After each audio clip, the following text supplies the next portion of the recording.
The steel-toed boot caught Emma Hartwell square in the face with a sound like a branch snapping. Two teeth exploded from her mouth in a spray of blood and saliva, skittering across the diner's tile floor like dice.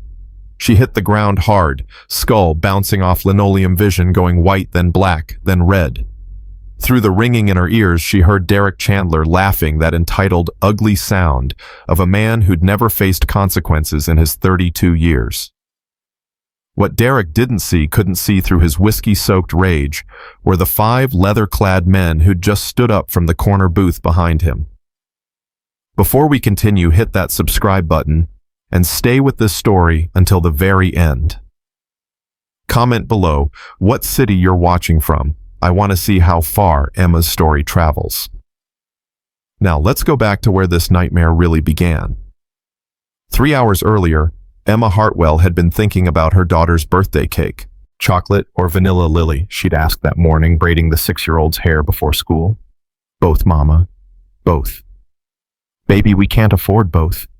Then whichever makes you smile, Mama. You don't smile enough.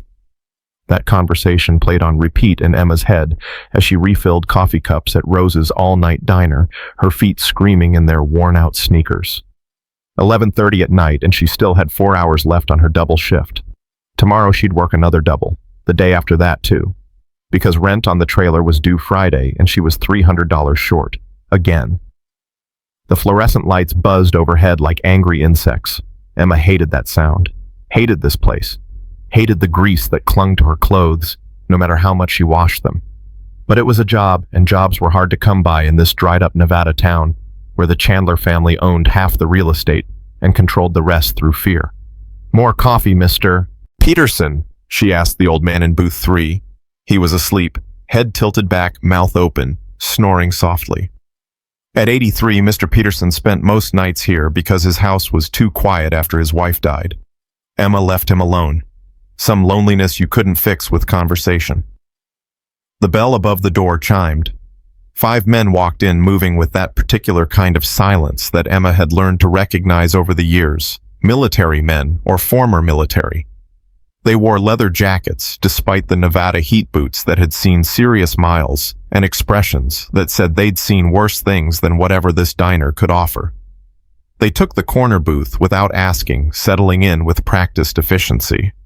The leader, broad-shouldered, maybe mid-40s, with gray threading through his dark hair and a scar cutting through his left eyebrow, made eye contact with Emma and nodded once. Respectful. That was new. Emma grabbed menus and headed over her body, moving on autopilot while her mind calculated bills. Medical insurance for Lily. Electric bill. The check engine light that had been glowing in her dashboard for 3 weeks. Tommy's life insurance had run out 6 months ago, and she was drowning in the aftermath of his death. 2 years now. 2 years of single parenting and double shifts, and telling her daughter that tomorrow would be better, even though tomorrow never was. "Evening, gentlemen. What can I get you?"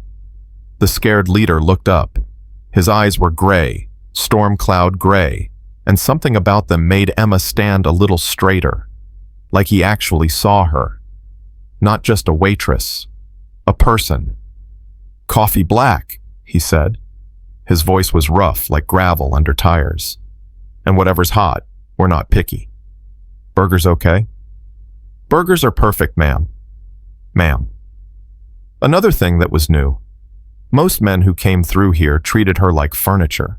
The other 4 ordered quickly, efficiently. No jokes, no flirting, no grabbing at her wrist when she wrote down their orders. Just 5 men who wanted food and coffee and to be left alone. Emma could work with that. She put in their order and went back to her station behind the counter, wiping down surfaces that were already clean because staying busy kept the anxiety at bay.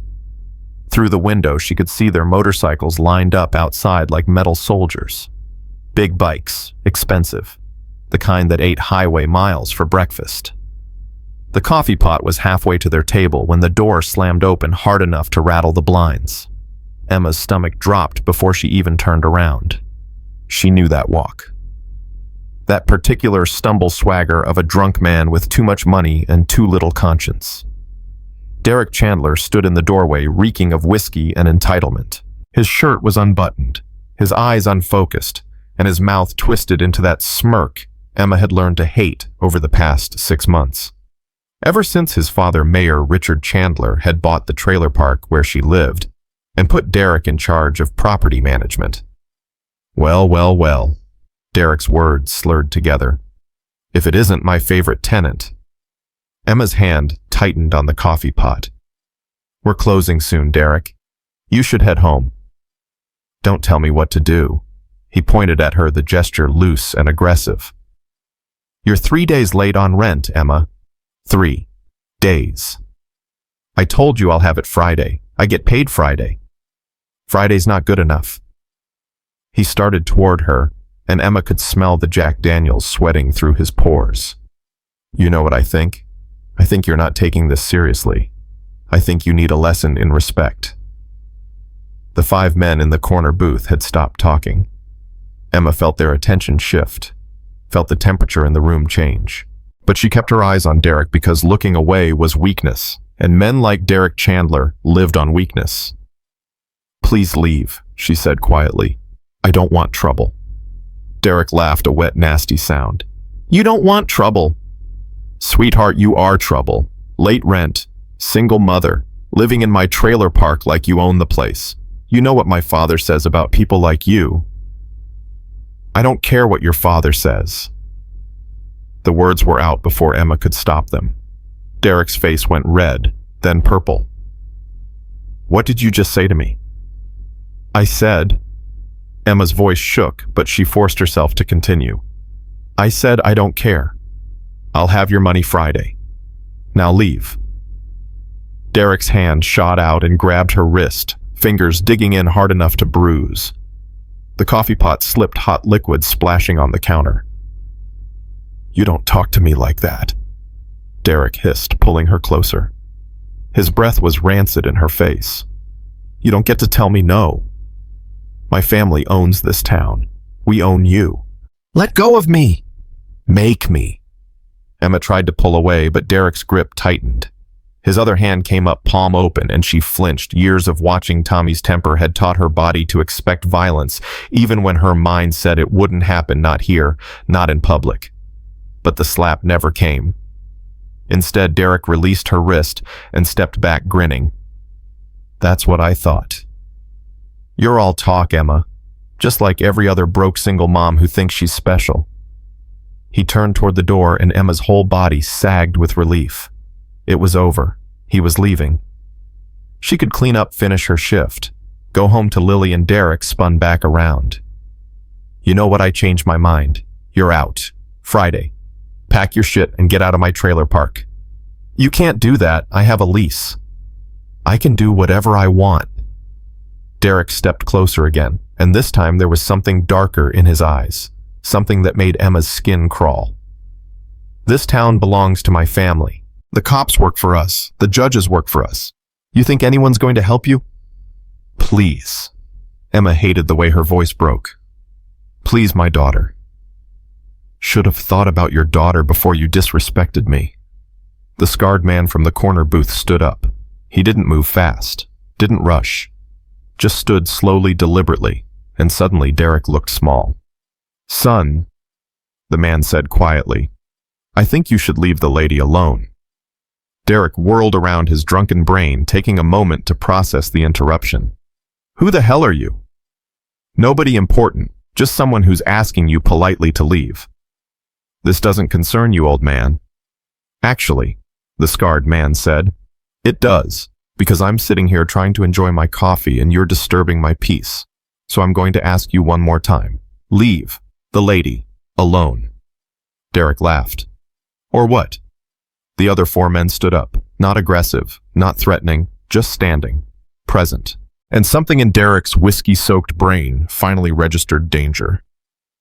This is my town, Derek said, but his voice had lost its confidence. My father's the mayor. You don't know who you're messing with. Son, I've messed with Taliban fighters and cartel hitmen. I'm not particularly worried about a drunk man-child with daddy issues. The scarred man's voice never rose, never hardened. He stated facts the way other men stated the weather. Now walk out that door before this gets ugly.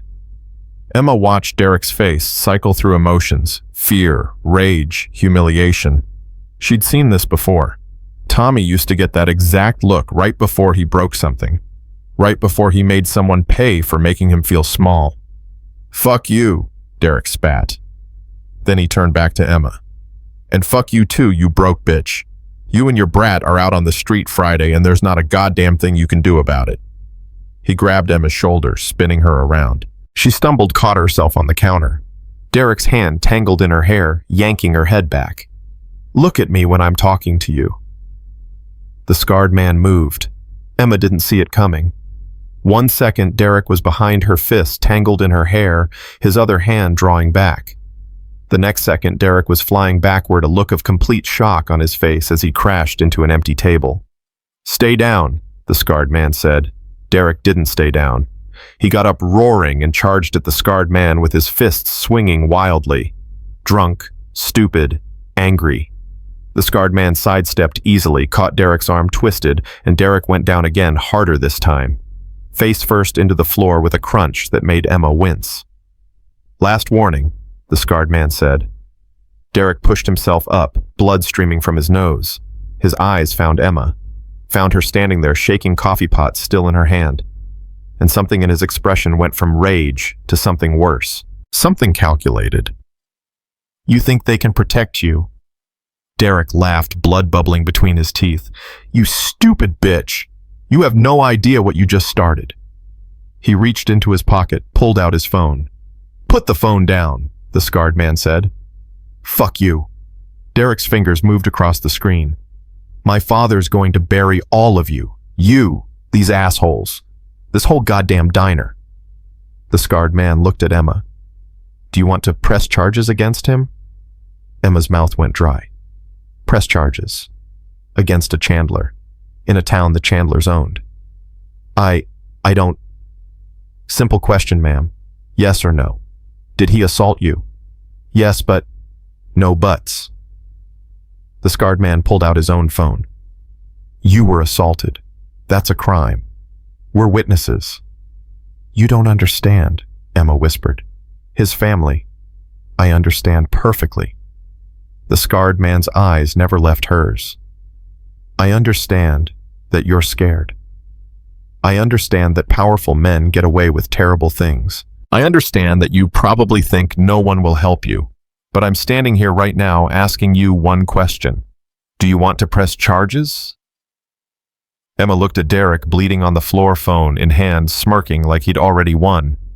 She thought about Lily, about the trailer, about every time in the past 2 years she'd swallowed her pride and her fear and her rage because fighting back was too dangerous. She thought about Tommy and how he'd made her feel small every single day until the day he died. She thought about Lily asking her to smile more. "Yes," Emma said. "Yes, I want to press charges." Derek's smirk vanished. "You're dead. You hear me? You're fucking dead." He lunged at Emma, hands reaching for her throat, and this time there was murder in his eyes. Pure, unfiltered, entitled rage at being told no. The scarred man intercepted him easily, but Derek was beyond reason now, beyond fear. Beyond everything except the need to hurt someone who dared to stand up to him. Derek's boot caught the scarred man's shin. Not enough to stop him, but enough to make him shift his balance, enough for Derek to break free. He came at Emma like a charging bull. She saw his fist coming, saw it pulling back, registered in some distant part of her brain that he wasn't going to slap her. He was going to punch her, really punch her. But before his fist could connect, Derek pivoted. His steel-toed boot came up in a vicious arc, catching Emma square in the face. The world exploded into stars and pain and the taste of copper. Emma felt her teeth shatter, felt her jaw crack, felt herself falling the ground, rushing up to meet her, and then nothing. Nothing but darkness and the distant sound of shouting and Lily's voice in her memory. "Whichever makes you smile, Mama." When Emma's eyes opened, seconds or minutes or hours later, she couldn't tell the first thing she saw was the scarred man's face above her. His lips were moving, but the words came through cotton wool and ringing bells. "Ambulance is coming, stay still." Emma tried to speak, tried to say Lily's name. Blood filled her mouth, choking her, and she coughed, sending fresh waves of agony through her shattered face. "Don't talk," the scarred man said. His hands were gentle on her shoulders, keeping her still. "You're hurt bad. Just breathe. Help is coming." Emma's eyes rolled, trying to find Derek. Found him instead, pinned against the wall by the other 4 men. One of them massive, red-bearded, furious, holding Derek's face against the painted concrete while Derek screamed threats that came out muffled and pathetic. "You can't, my father, I'll have you arrested." "Shut your mouth," the red-bearded man growled, "before I shut it for you." Emma tried to move, tried to sit up. The scarred man held her gently but firmly. "Easy. You've got a fractured jaw, at least 2 broken teeth, possible concussion. You move wrong, you could make it worse." Sirens wailed in the distance, growing louder. Emma's eyes found the scarred man's face again, tried to communicate everything she couldn't say. "Thank you. I'm sorry. Please don't leave me alone with the police, because the police work for the Chandlers, and we're not going anywhere," the scarred man said like he could read her mind. "I'm Cole Brennan. These are my brothers. We saw everything. We're witnesses, and we're not leaving until we know you're safe." Emma's vision blurred. Tears, or blood, or both. Cole's hand found hers, squeezed gently. "What's your name, ma'am?" "Emma," she managed through broken teeth. It came out garbled wrong. "Emma Hartwell." "Emma," Cole nodded. "That's a good name. Strong name. You've got a little girl, right? I heard you mention her." Emma nodded, and fresh tears came. "Lily." Oh God. Lily. Who was going to pick her up from Mrs. Patterson's house? Who was going to tell her that Mommy was in the hospital? Who was going to... "We'll make sure she's taken care of," Cole said quietly. "You've got my word on that. Right now you focus on breathing. Focus on staying with me. Can you do that?" Emma squeezed his hand. It was all she could manage. The diner door burst open. 2 EMTs rushed in with a gurney and equipment, their faces going pale when they saw Emma's injuries. "Jesus Christ," one of them breathed. "What happened?" "He kicked her in the face," Cole said flatly. "Steel-toed boot. Full force. We've got it on the security camera." The second EMT, a woman with kind eyes and steady hands, knelt beside Emma. "Hey, honey, I'm Sarah. We're going to take care of you, okay? This is going to hurt, but we need to stabilize your jaw before we move you." Emma wanted to scream as they worked, wanted to thrash and fight and run away from the pain that consumed her entire face. But Cole kept holding her hand, kept talking to her in that low, steady voice. "You're doing great, Emma. Almost done. Just a few more seconds. Think about your little girl. Think about her smile. Hold on to that." Police officers flooded in. Emma recognized Officer Daniels. He'd gone to school with her dead brother. Behind him came Officer Morrison and Deputy Chief Watts. Their expressions shifted when they saw Derek Chandler still pinned against the wall, blood streaming from his nose. "What the hell is going on here?" Watts demanded. The red-bearded man spoke up, his voice carrying authority that made even Watts pause. "That man assaulted this woman, kicked her in the face with a steel-toed boot. We witnessed it. We restrained him, and we're pressing charges as witnesses." "That's not..." Watts started. "There's security camera footage," one of the other men interrupted. He was lean, dark-skinned, and held up his phone. "I also recorded the aftermath on my cell. You want to see it?" Watts's jaw tightened. "Let him go." "Not until you cuff him," the red-bearded man said. "That man just committed aggravated assault with a deadly weapon. He's dangerous. He stays restrained until he's in custody." "Do you know who his father is?" "Don't care." The red-bearded man's voice was flat. "Could be the president for all I care. He kicked a defenseless woman in the face. He goes in cuffs. Now." Emma watched through hazy vision as Watts and the red-bearded man stared each other down. The EMTs finished stabilizing her jaw, began loading her onto the gurney. The movement sent fresh agony through her skull, and she whimpered despite herself. Cole squeezed her hand. Stay with me, Emma. Officer Daniels moved past Watt's, cuffs in hand. He's right, Chief. We've got multiple witnesses. We've got assault on camera. We've got to take him in. My father, Derek slurred through his broken nose, is going to destroy all of you. Your father, Daniels said quietly as he cuffed Derek, should have taught you to keep your hands to yourself. They loaded Emma into the ambulance. Cole climbed in beside her without asking permission, his presence solid and reassuring. As the doors closed, Emma caught a glimpse of Derek being led away in handcuffs, still screaming threats, caught a glimpse of the other 4 men standing together, arms crossed, watching like sentinels. My daughter. Emma managed through the pain. Lily, 6 years old, Mrs. Patterson's house, 3 trailers down from mine. Which trailer park? Desert View, number 47. Cole pulled out his phone, spoke quickly to someone. Jax, I need you to check on Emma's daughter. Desert View Trailer Park number 47, but the kid's at Mrs. Patterson's house, 3 trailers down. Yeah, 6 years old. No, just make sure she's okay and knows her mom's going to be fine. Thanks, brother. He looked back at Emma. My friend Jax is heading there now. Former Army, good with kids. He'll make sure Lily's safe and knows you're being taken care of.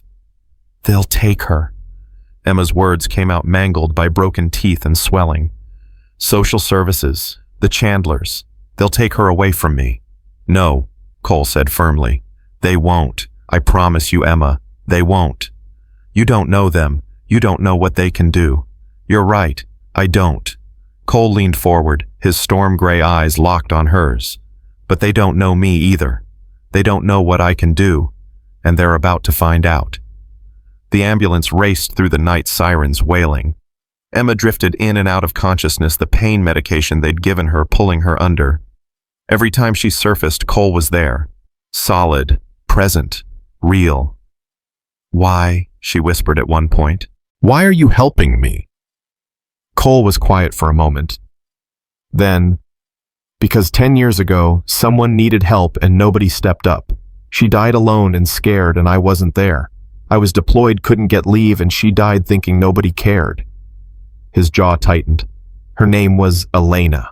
She was my sister, and I swore on her grave that I'd never let it happen again, never let someone suffer alone when I could do something about it. Emma's eyes filled with tears. I'm sorry. Don't be sorry. Be strong. For Lily. For yourself. Be strong enough to let people help you. The hospital was chaos. Doctors, nurses, bright lights, questions Emma couldn't answer through her ruined jaw. They wheeled her into surgery, and the last thing she saw before the anesthesia took her was Cole standing in the hallway, phone to his ear, still making calls, still fighting for her. Emma went under, thinking, maybe this time someone will actually help. But in a town owned by the Chandlers, hope was a dangerous thing to hold on to. Emma woke to beeping machines and the worst pain of her life. Her jaw was wired shut. Her face felt like someone had taken a sledgehammer to it. Every breath hurt. Every blink hurt. Existing hurt. A nurse appeared, middle-aged with tired eyes. Welcome back, honey. You're in recovery. Surgery went well, all things considered. Dr. Reyes will be in shortly to explain everything. Emma tried to speak. The nurse held up a hand. Don't try to talk. Your jaw's wired shut for at least 6 weeks. We're going to teach you how to eat through a straw, how to care for the wires, all of it.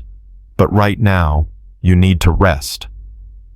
Emma's hand moved to her face, felt the swelling, the bandages, the metal wires holding her broken jaw together. Panic surged through her. 6 weeks. 6 weeks of not working. 6 weeks of medical bills. 6 weeks of your daughter's fine, the nurse said quickly, reading Emma's expression. There's a gentleman in the waiting room, military type, scary looking, but very polite, who's been giving us updates every hour. Lily's with a Mrs. Patterson, safe and sound, doesn't know anything except mommy had an accident and will be home soon. Emma sagged with relief. There's something else. The nurse hesitated. That same gentleman. He's paid your entire hospital bill. Surgery, medication, recovery, all of it. Said to tell you that you focus on healing and he'll handle the rest. Emma's eyes widened. That couldn't be right. That couldn't. The door opened. Dr. Reyes entered, a woman in her 50s with sharp eyes and gentle hands. She pulled up a chair beside Emma's bed. Ms. Hartwell, I'm Dr. Reyes. I just spent 4 hours reconstructing your jaw. You had a bilateral mandibular fracture, meaning both sides of your jawbone were broken. You lost 2 front teeth and the surrounding tissue sustained significant trauma. Whoever did this to you meant to cause serious harm. Emma's eyes burned. The good news is that you're young and healthy. With proper care, your jaw will heal. We'll address the dental work once the bone has mended. I've also documented your injuries thoroughly with photographs and detailed notes because I suspect you'll be pressing charges. Emma nodded weakly. Good. Dr. Reyes's expression hardened. I've been practicing in this town for 20 years. I've seen what the Chandler family does to people who cross them. I've treated 3 women in the past 5 years with injuries similar to yours, all assaults they were too afraid to report. So I want you to know something, Ms. Hartwell. You're not alone this time. I will testify in court if necessary. I will not let them bury this. Emma grabbed the doctor's hand, squeezed. Thank you, she tried to say. It came out as a muffled sound, but Dr. Reyes understood. Rest now. We'll talk more tomorrow. The nurse adjusted Emma's IV, dimmed the lights. Emma drifted back into medicated sleep, her dreams full of steel-toed boots and Lily's voice asking her to smile more. When she woke again, it was early morning. Pale light filtered through the hospital window, and sitting in the chair beside her bed, arms crossed, eyes alert, despite clearly not having slept, was Cole Brennan. Morning, he said quietly when her eyes opened. How's the pain? Emma made a gesture, so, lying. Cole's mouth twitched in something that might have been a smile. You're a terrible liar. I'll get the nurse. He stood, but Emma grabbed his wrist, shook her head. He sat back down. Lily's fine, Cole said, answering the question Emma couldn't ask. My friend Jack stayed with Mrs. Patterson all night. Lily thinks you had a car accident. Mrs. Patterson knows the truth and she's madder than a hornet. Says the Chandlers have been terrorizing this town for too long. Emma reached for the notepad and pen on her bedside table. Her hand shook as she wrote, Thank you. You already thanked me. Now we focus on what comes next. Emma wrote, pressing charges. Already done. Officer Daniels took your statement while you were in surgery. I gave mine along with my brother's. We've got video evidence, eyewitness testimony, and medical documentation. It's solid. Emma wrote, They'll make it disappear. Cole leaned forward. They'll try. Mayor Chandler already called the police chief at 2 a.m. demanding Derek be released. Chief said no. Then the mayor called the DA. DA said they need more time to review the evidence. Then the mayor called the judge. Judge said she'd schedule a bail hearing for this afternoon.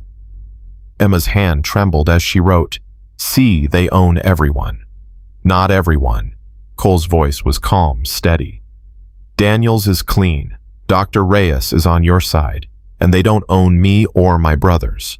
We're not going anywhere, Emma. We're staying until this is done. Why Emma wrote, You don't know me. Cole looked out the window, jaw working. I told you about my sister. What I didn't tell you is that she was killed by her boyfriend. He beat her for 2 years, and she never told anyone because he was a cop. Had connections. Made her believe nobody would help her.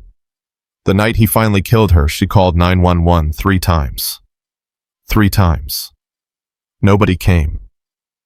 Emma's eyes filled with tears. So when I see someone like Derek Chandler, entitled, violent, protected by power, hurting someone like you, Cole looked back at her. I see my sister. And I see the chance to do what I couldn't do for her. To stand up. To say no. To make sure justice actually happens. Emma wrote, I'm scared. Good.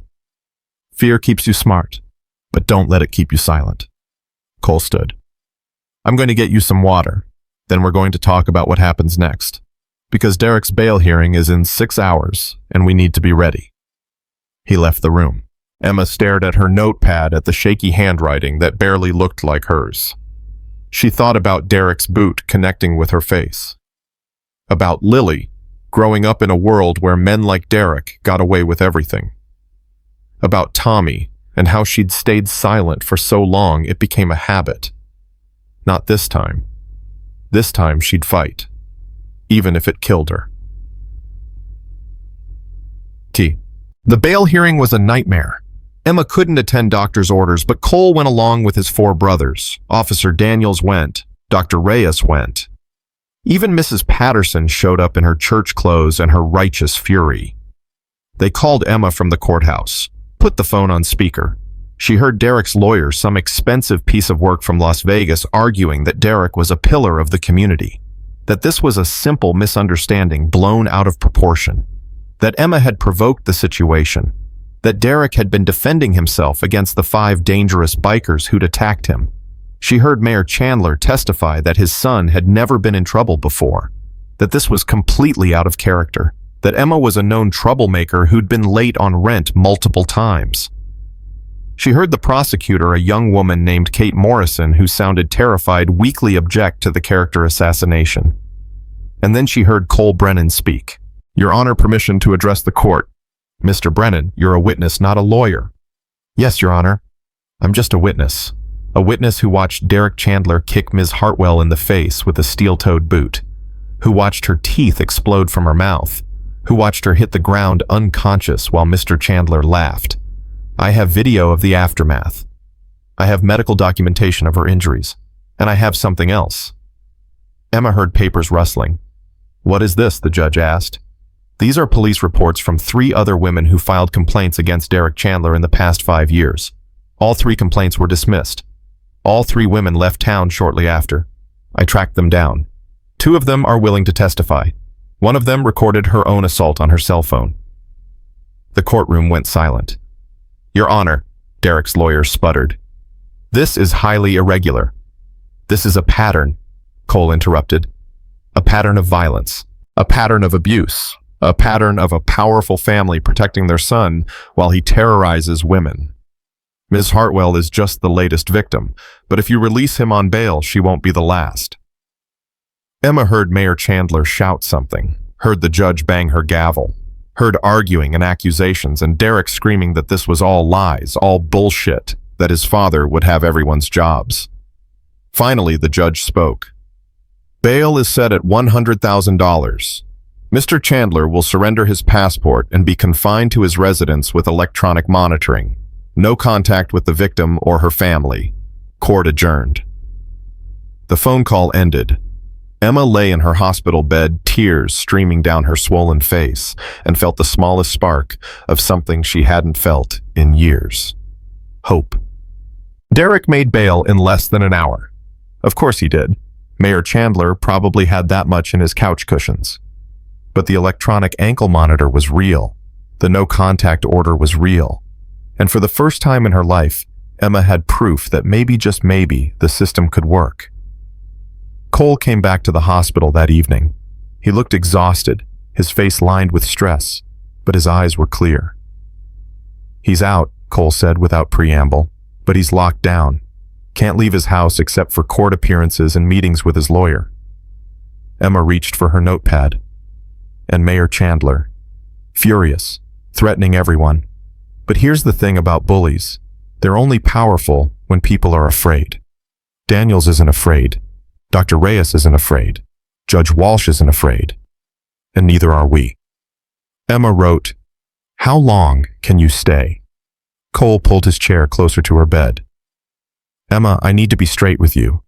This is going to get worse before it gets better. Mayor Chandler is going to come after you with everything he has. He'll try to evict you. He'll try to get social services to take Lily. He'll try to destroy your reputation, your job, your life. That's what powerful men do when they're challenged." Emma's hand shook as she wrote, "I know. But here's what you need to know. My brothers and I, we've fought Taliban, cartels, warlords. We've seen corruption and evil in places that make this town look like a church picnic. And we've learned something important. Evil only wins when good people give up. What if I'm not strong enough?" Cole took the pen from her hand, wrote on her notepad himself, "You already are. You just don't know it yet." Emma looked at those words, read them 3 times. 4. Cole stood. "Get some rest. Tomorrow we start building your case. And Emma, you're not alone anymore. Remember that." He left. Emma lay in the darkness, her ruined jaw throbbing her future, terrifying and uncertain, and thought about strength, about Lily's voice. "Whichever makes you smile, Mama." About Cole's sister Elena, who died alone. About Tommy, who'd made her feel small for so long. About Derek's boot, connecting with her face. And about something Mrs. Patterson had told her once: sometimes the bravest thing you can do is simply refuse to disappear. Emma closed her eyes and made a promise to herself. She wouldn't disappear. Not this time. Not ever again. Emma was discharged 3 days later with a jaw wired shut, a prescription for liquid painkillers she couldn't afford, and instructions to return in 6 weeks. Cole drove her home in his pickup truck, taking the bumps slow because every jostle sent lightning through her skull. "Lily's at Mrs. Patterson's," he said. "I told her you'd be there around noon. Gave her time to prepare the kid." Emma pulled out her phone, typed, "What did you tell her?" "The truth. That Mommy got hurt, but Mommy's okay. That she needs to be gentle with you for a while. 6-year-olds are tougher than you think. She'll be fine."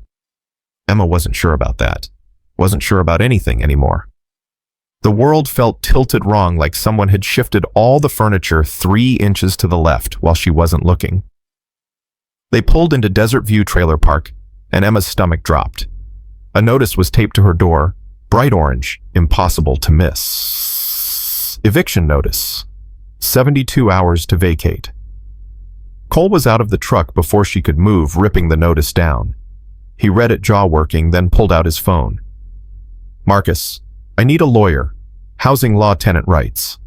Yeah, Emma's being illegally evicted. I don't care what the notice says, she's got a lease and this is retaliation. Thanks, brother."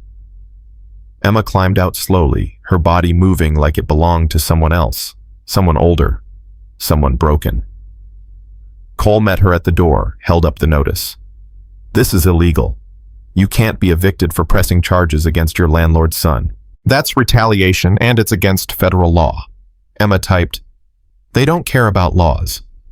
"Maybe not, but I do. And so does the lawyer Marcus is sending. She'll be here tomorrow." Emma unlocked her door. The trailer was small, cramped, the kind of place that was never meant to be permanent but always ended up that way. Lily's drawings covered the fridge.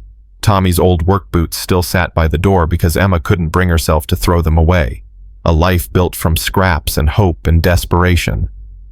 "I'll help you pack," Cole said, "just in case. But Emma, you're not leaving without a fight." She wanted to believe him. God, she wanted to believe him. But she'd lived in this town her whole life. She knew how things worked.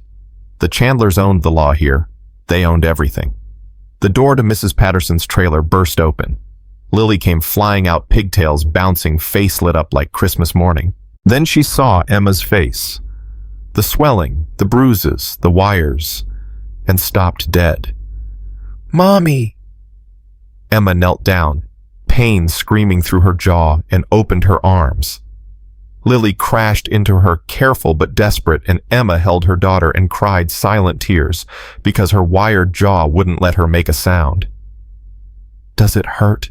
Lily whispered. Emma nodded. "The bad man did this." Another nod. Lily pulled back her 6-year-old face, set in an expression far too old for her years. "I hate him. I hate him so much." Emma cupped her daughter's face, shook her head firmly, typed on her phone with one hand. "No hate. Hate makes us small. We're bigger than him." "But he hurt you." "Yes. And he'll pay for it. But we don't have to hate him to make that happen." Mrs. Patterson appeared in her doorway, arms crossed, face stormy. She was 73, widowed, and meaner than a rattlesnake when provoked. That boy should be in jail, not sitting in his daddy's mansion with his feet up. Cole extended his hand. "Cole Brennan, ma'am. We spoke on the phone." Mrs. Patterson looked him up and down, assessing. "You're the one who paid Emma's hospital bill." "Yes, ma'am." "Why?" "Because it was the right thing to do." Mrs. Patterson's eyes narrowed. "People don't just do right things anymore. What do you want from her?" "Nothing. Just to help." "Nobody helps for free." Cole's expression didn't change. "My sister died because nobody helped her. I'm not making that mistake again. Mrs. Patterson studied him for another long moment, then nodded. All right then. You can stay for lunch. I made soup. Emma can drink it through a straw. They ate on Mrs. Patterson's tiny porch, Lily chattering about school and her friend Madison and the picture she drew of a rainbow. Normal things. Kid things. Things that made Emma's heart ache, because normal felt like a luxury she'd never have again. Cole's phone rang. He stepped away, voice low. When he came back, his expression was grim. That was Marcus. He talked to the lawyer. The eviction notice is illegal, but fighting it will take time. Weeks, maybe months. And in the meantime, Mayor Chandler can make your life hell. Cut your utilities. File nuisance complaints. Make it impossible to stay. Emma's hands shook as she typed, "So I'm screwed either way." Not necessarily. Cole sat down across from her. My brothers and I have a place. A house about 20 miles outside town. It's nothing fancy, but it's got 3 bedrooms and it's paid for. You and Lily can stay there until this blows over. Emma stared at him. Typed, "I can't accept that." Why not? Because I don't know you. Because this is too much. Because you're afraid, Cole said quietly. I get it, but Emma Pride isn't going to keep you safe. And it sure as hell isn't going to protect Lily. Mayor Chandler is coming for you. You need to be somewhere he can't reach. Mrs. Patterson spoke up. He's right, honey. You can't stay here. Not with that monster's father gunning for you. I want to go with Mr. Cole, Lily said suddenly. He has a dog. He showed me pictures. A big fluffy one named Bear. Emma looked at her daughter at Cole at the eviction notice still crumpled in Cole's hand. She thought about Tommy, about how accepting help had always come with a price. About how men who seemed kind always wanted something. But she also thought about Derek's boot. About the hospital bill Cole had paid. About the way he'd held her hand in the ambulance and promised she wasn't alone. Maybe not all men were Tommy. Maybe some of them actually meant it when they said they wanted to help. She typed, 1 week. Trial basis. If it feels wrong, we leave. Fair enough, Cole said. Let's get your things. They packed in silence, Lily helping by stuffing her favorite toys into a backpack. Emma moved through her trailer like a ghost, grabbing clothes and toiletries and Lily's schoolwork. Everything fit into 4 garbage bags and 2 suitcases. 2 years of rebuilding after Tommy's death, and it all fit in the bed of Cole's truck. As they pulled away from Desert View, Emma looked back at Trailer 47. At the place that had never quite felt like home, but was all she'd had. The orange eviction notice was back on the door. Mayor Chandler worked fast. Don't look back, Cole said. Only forward now. The house was exactly what he'd promised, nothing fancy, but solid. A ranch-style place with peeling paint and a wraparound porch set back from the road by a long gravel driveway. Bear, a massive Newfoundland, bounded up to greet them, tail wagging hard enough to shake his whole body. Lily squealed with delight. He's so fluffy. The other 4 men were there, Marcus, Jax, David, and Tommy. They introduced themselves properly this time, shaking Emma's hand with careful gentleness, treating Lily like a princess. Marcus showed them to the spare bedroom, which had been hastily cleaned and outfitted with fresh sheets. Bathroom's down the hall, Marcus said. Kitchen's always open. You need anything, just ask. Emma typed on her phone. Why are you all doing this? Marcus was quiet for a moment. Because we've all lost people we couldn't save. And we've all seen what happens when good people don't stand up. So we stand up. That's all there is to it. That night, Emma lay in a strange bed in a strange house surrounded by strange men and waited for the fear to come. Waited for the feeling that she'd made a terrible mistake. But it didn't come. Instead, she heard Lily giggling in the next room as Jax taught her a card game. Heard Cole and Marcus discussing legal strategy in low voices. Heard David making phone calls tracking down the women who'd filed complaints against Derek. She heard family. Not blood family, but something close enough. Her phone buzzed. A text from an unknown number. You're going to regret this, bitch. You and your brat. You're both dead. Emma's hands shook as she showed Cole. He read it, jaw tightening, then handed her phone to David. Can you trace this? David tapped at the screen. Burner phone. But I can narrow down the cell tower. Might be able to figure out who bought it. Derek? Emma typed. Maybe his father. Maybe some asshole they paid. Cole sat on the edge of her bed. This is what I was talking about. They're going to try to scare you into dropping the charges. They're going to threaten, intimidate, make you feel like you're in danger. Am I in danger? Honestly, yes, but you're safer here than you were in that trailer park. We've got security cameras. We've got 5 combat veterans who sleep light. And we've got Bear, who might look like a teddy bear but will absolutely fuck up anyone who comes at you wrong. Emma almost smiled. Almost. Cole's expression softened. I know this is terrifying. I know you want to run. But Emma, if you run, Derek wins. And the next woman he hurts won't have anyone to stand with her. You running means he keeps hurting people. You staying means maybe it stops. Emma typed, that's a lot of pressure. I know, and if it's too much, if you want to drop the charges and disappear, I'll help you do that too. I'll get you and Lily to another state, help you start over, whatever you need. Emma looked at her daughter asleep in the next room, with Bear curled up beside her bed. Thought about the question Lily would ask someday. Mommy, why didn't you fight back? She typed, I'm not running. Good. Cole stood. Then tomorrow we fight. Get some rest. Sleep didn't come easy, but it came. And when Emma woke to sunlight streaming through unfamiliar windows and the smell of coffee and bacon, she felt something she hadn't felt in years. Safe. The lawyer arrived at 9 a.m. Her name was Rachel Morrison. No relation to Officer Daniels or the prosecutor, and she looked like she'd walked out of a courtroom drama. Sharp suit, sharper eyes, and a leather briefcase that probably cost more than Emma's car. Ms. Hartwell, Rachel said, shaking Emma's hand.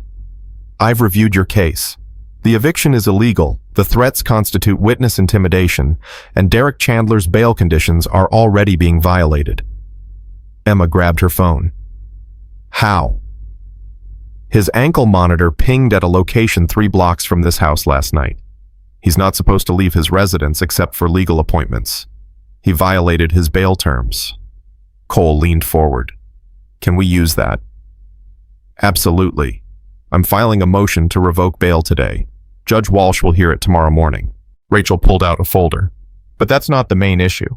The main issue is the criminal case. The DA is dragging her feet. She's scared of Mayor Chandler, and she's looking for reasons to drop the charges or offer Derek a sweetheart plea deal. What kind of deal? Misdemeanor assault. Probation. No jail time. Emma's vision went red. Her hands shook as she typed, "That's not justice." No, it's not. But it's how the system works when powerful people are involved. They pressure, they negotiate, they make the consequences disappear. Rachel's eyes hardened. Unless we make it impossible for them to do that. Unless we build a case so strong, so public, that the DA has no choice but to prosecute fully. How, Cole asked. By finding Derek's other victims, by documenting his pattern of violence, by turning this from a he said she said into an undeniable pattern of predatory behavior. Rachel looked at Emma. I need your permission to go public, to contact local media, to make this story too big to bury. Emma's stomach churned. Going public meant everyone would know. Everyone would see her broken face, her wired jaw, her shame. Everyone would whisper about her, judge her, blame her. But everyone would also see what Derek Chandler really was. She typed, do it. The story broke that evening. Local news. Mayor's son charged in brutal assault. They used Emma's name, her photo, the hospital records that Dr. Reyes had provided. They interviewed Cole and his brothers. They showed the security footage from the diner, Derek grabbing Emma, Emma backing away Derek's boot connecting with her face. The footage was grainy black and white and absolutely damning. Emma's phone exploded with messages, some supportive, some cruel. Why didn't you just give him his rent money? You probably deserved it. Attention whore. I hope he kills you. But others, thank you for being brave. My sister went through the same thing. Derek Chandler hurt me too, and I was too scared to report it. That last one came from a woman named Jennifer Lawrence. Not the actress. Just a woman who'd worked at the mayor's office 3 years ago, who'd filed a complaint against Derek for sexual harassment, who'd been forced to resign and sign an NDA. "I'll testify," Jennifer wrote. "I don't care about the NDA anymore. I'm tired of being silent." Then came Sarah Mitchell, the bartender who'd left town after Derek assaulted her. "I have photos of my injuries. I have text messages from him threatening me. I'll testify." Then came Amy Rodriguez, who'd been Derek's high school girlfriend. "He broke my arm when I tried to break up with him. His father paid my medical bills and my family's mortgage. We never reported it, but I'll testify now." 3 women. 3 victims. 3 witnesses to a pattern that made Derek Chandler look exactly like what he was, a violent predator protected by power and money. Rachel Morrison worked through the night building a case that couldn't be ignored. By morning, she had witness statements, medical records, photographs, text messages, and a motion to amend the charges from simple assault to aggravated assault, with intent to cause serious bodily harm. "If this goes to trial and we win," Rachel said, "Derek's looking at 5 to 15 years. Real prison time, not some cushy rehab facility." Emma's phone buzzed. Another text from the unknown number. "Last warning, drop the charges or your daughter disappears." Cole took the phone, read it, then made a call. "Daniels, we've got a direct threat against Emma's daughter. Can you put a patrol car on the elementary school? Yeah, I know it's probably bullshit, but I'm not taking chances. Thanks." He looked at Emma. "Lily stays home from school until this is resolved. One of us will be with her at all times." Emma's hands shook as she typed, "They're threatening my baby." "I know, and that's exactly why we're not backing down. Because if they're threatening Lily, it means they're scared. It means they know we're winning." The bail revocation hearing was scheduled for 2 p.m. Emma couldn't attend. Her anxiety was through the roof, and Dr. Reyes had ordered her to rest. But Cole went along with Rachel Marcus and Officer Daniels. They called Emma with updates every 30 minutes. Derek showed up in a suit looking like a choir boy, his lawyers arguing the ankle monitor malfunction. Judge Walsh isn't buying it. She's reviewing the GPS data now. Rachel just presented the text messages. Derek's face went white. The judge is pissed. She's talking about remanding him to custody. Then the final call. Bail revoked. Derek's in jail pending trial. The judge said his threats and bail violations demonstrate he's a danger to the community. He's not getting out this time. Emma dropped the phone and cried. Lily climbed into her lap, wrapping small arms around her mother's neck. "Is the bad man gone, Mommy?" Emma nodded, tears streaming down her swollen face. "Good, because I don't want you to hurt anymore." Emma held her daughter and thought about the other women, Jennifer, Sarah, Amy. About how they'd found the courage to speak up because Emma had spoken up first. About ripples spreading across water, touching shores you couldn't even see. That night, Mayor Richard Chandler held a press conference. He stood in front of his mansion surrounded by lawyers and political allies and called Emma a liar. Called the charges fabricated.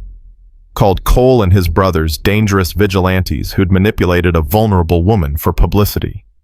"My son is innocent," the mayor said, his voice quaking with righteous indignation. "This is a witch hunt, orchestrated by people who want to destroy our family's reputation. We will fight these baseless accusations with every resource at our disposal." Rachel watched the press conference from the living room of the veteran's house, Emma beside her. When it ended, Rachel turned to Emma with a grim smile. "Good. Let him fight. Let him waste his money and his political capital defending a son that everyone now knows is a monster. Because Emma, that press conference, that was the sound of a desperate man who knows he's losing."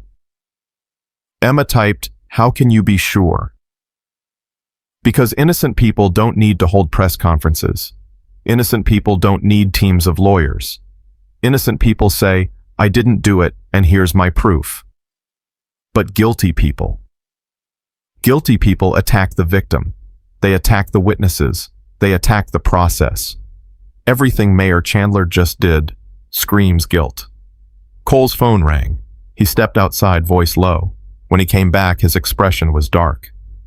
"That was Jax. Someone just tried to break into Mrs. Patterson's trailer. Thought Emma still lived in the park." "Mrs.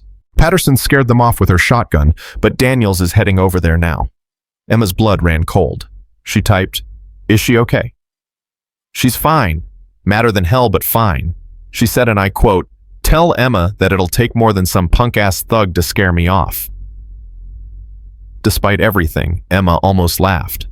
Mrs. Patterson was tougher than nails and twice as sharp. But the message was clear. Mayor Chandler wasn't just trying to intimidate Emma. He was going after everyone who supported her. "This is my fault," Emma typed. "People are getting hurt because of me." Rachel put a hand on Emma's shoulder. "No. People are getting hurt because Derek Chandler is a violent criminal, and his father is a corrupt politician who's been protecting him for years. You didn't cause this. You're just the first person brave enough to expose it." "And you're not alone," Cole added. "Mrs. Patterson isn't backing down. Daniels isn't backing down. Dr. Reyes isn't backing down. None of us are. We're all in this together."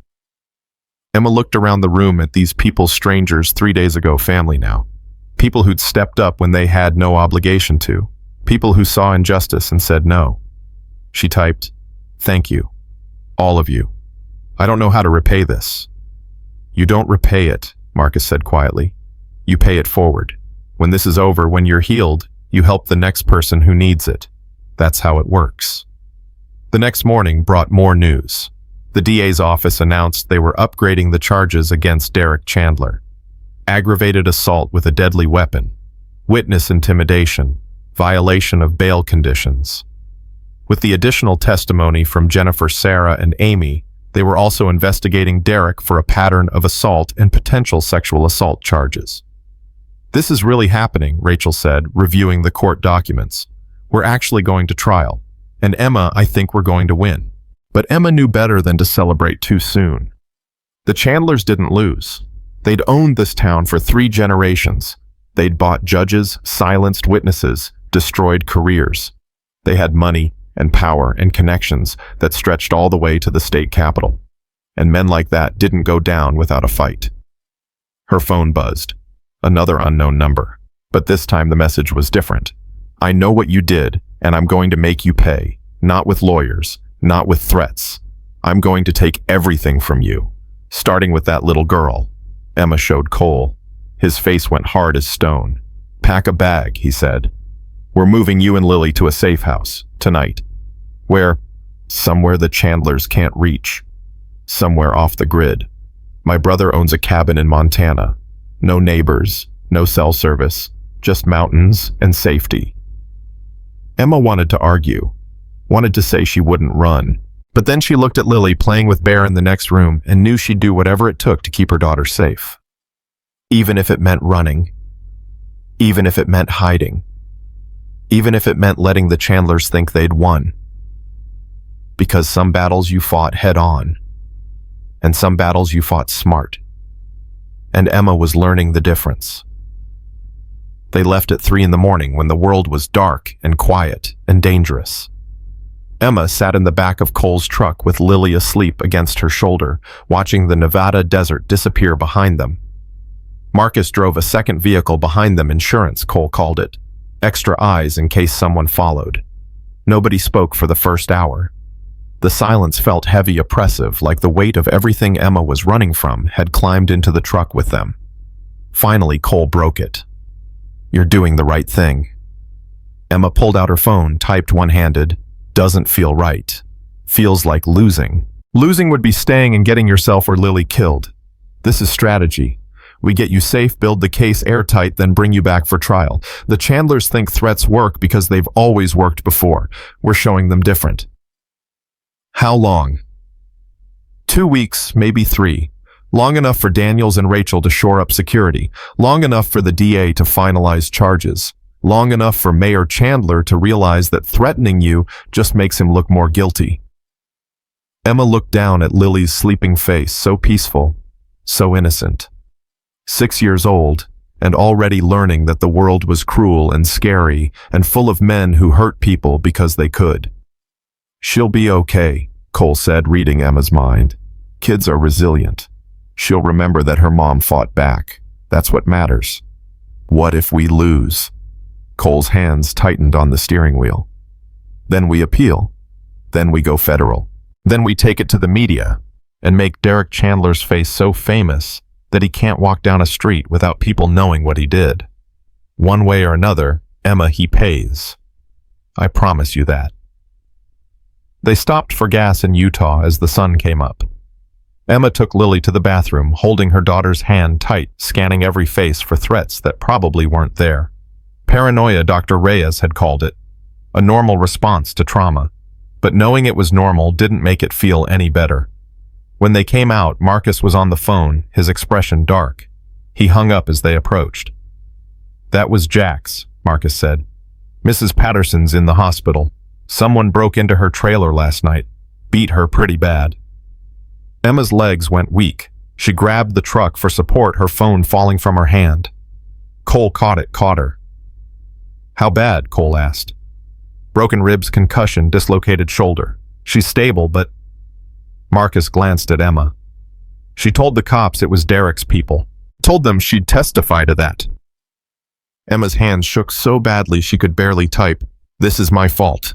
I should never have. Stop, Cole said firmly. This is Derek's fault. This is Mayor Chandler's fault. This is the fault of every person in that town who knew what they were doing and stayed silent. But it's not your fault, Emma.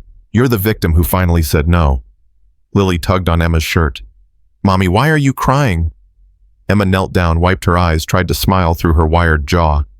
She pulled out her phone, typed, Mrs. Patterson got hurt, but she's going to be okay. The bad man hurt her too. Emma nodded. Lily's small face set in determination. When I grow up, I'm going to be a police officer, and I'm going to put bad men in jail so they can't hurt nice ladies anymore. Emma pulled her daughter close and sobbed. 6 years old.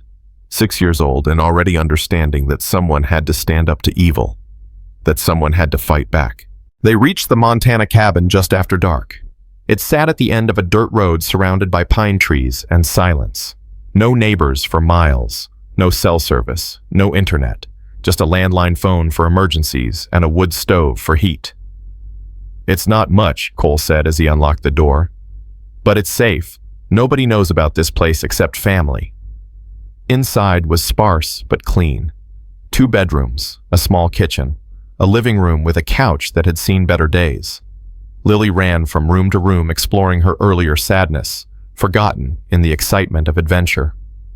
There's firewood out back, Marcus said. Propane for the stove, enough food for 3 weeks. Cole and I will stay with you for the first few days, then David will rotate in. You'll never be alone. Emma typed, I don't want to be a burden. You're not a burden, Marcus said quietly. You're a mission, and we don't leave missions unfinished. That first night, Emma couldn't sleep. Every sound outside made her jump. Every creak of the cabin's old wood made her heart race. She kept seeing Mrs. Patterson's face, imagining the attack, feeling the weight of guilt crushing her chest. Around midnight, she gave up and went to the kitchen. Cole was already there, sitting at the table with a cup of coffee, staring at nothing. Can't sleep either, he asked. Emma shook her head, sat down across from him. Typed, Do you ever regret it getting involved? Cole was quiet for a long time. Every day I regret not getting involved sooner. Not with you, with Elena, my sister. If I'd pushed harder, asked more questions, maybe she'd still be alive. He looked at Emma. So no, I don't regret helping you. I regret all the people I didn't help because I was too busy, too deployed, too convinced someone else would step up.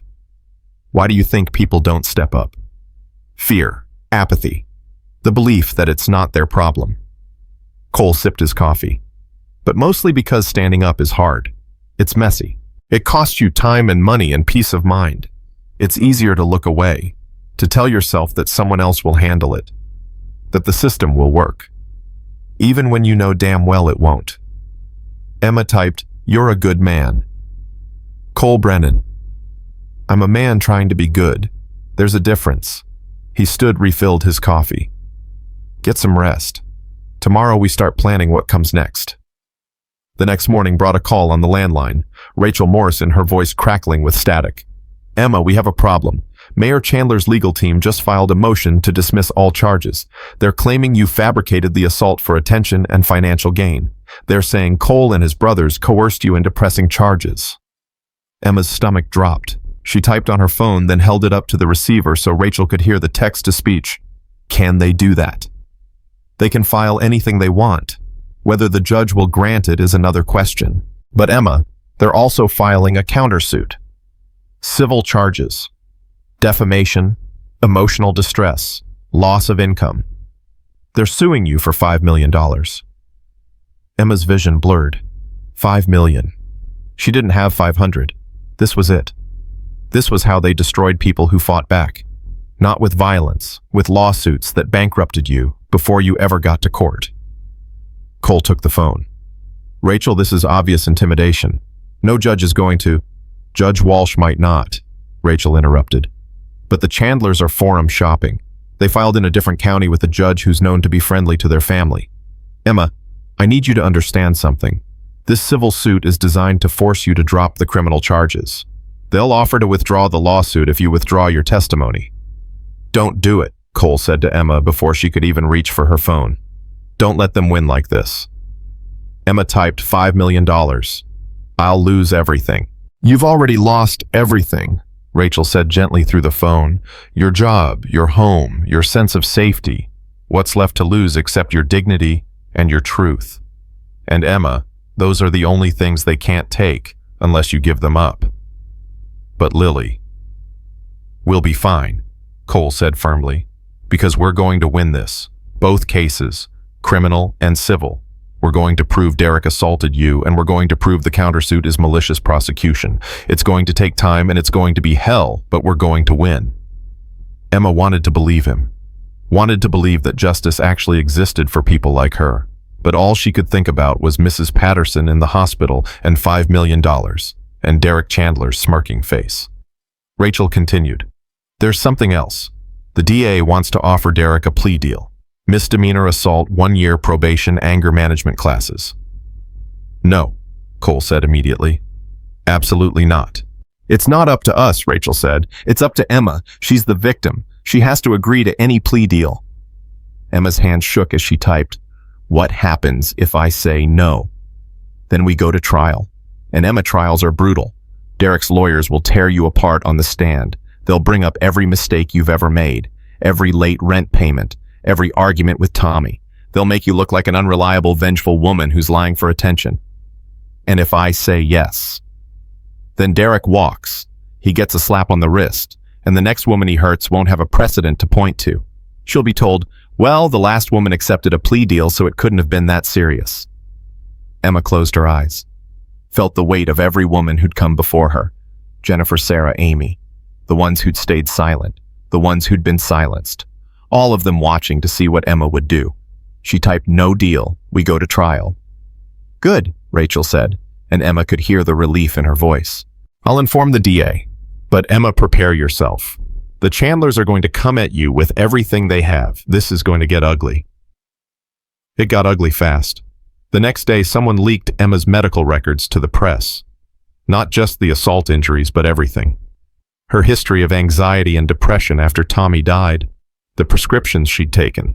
The therapy sessions she'd attended. All of it twisted to make her look unstable, unreliable, possibly delusional. Mental health issues plague assault accuser, the headline read.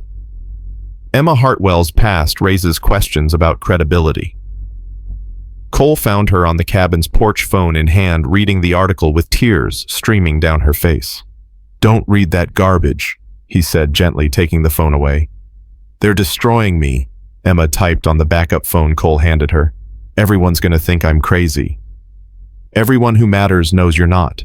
Daniels knows. Dr. Reyes knows. Rachel knows. The 3 women who came forward know.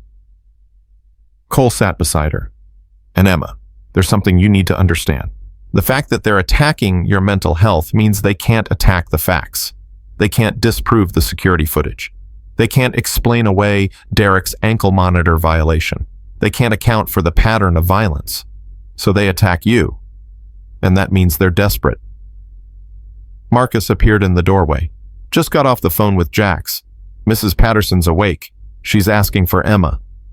Emma stood immediately, typing, "I need to see her." "Too dangerous," Cole said. "The Chandlers are watching the hospital. They're waiting for you to surface." "Mrs. Patterson doesn't care about danger," Marcus said. She said, and I quote, "Tell Emma to get her skinny ass down here before I bust out of this damn hospital and come find her."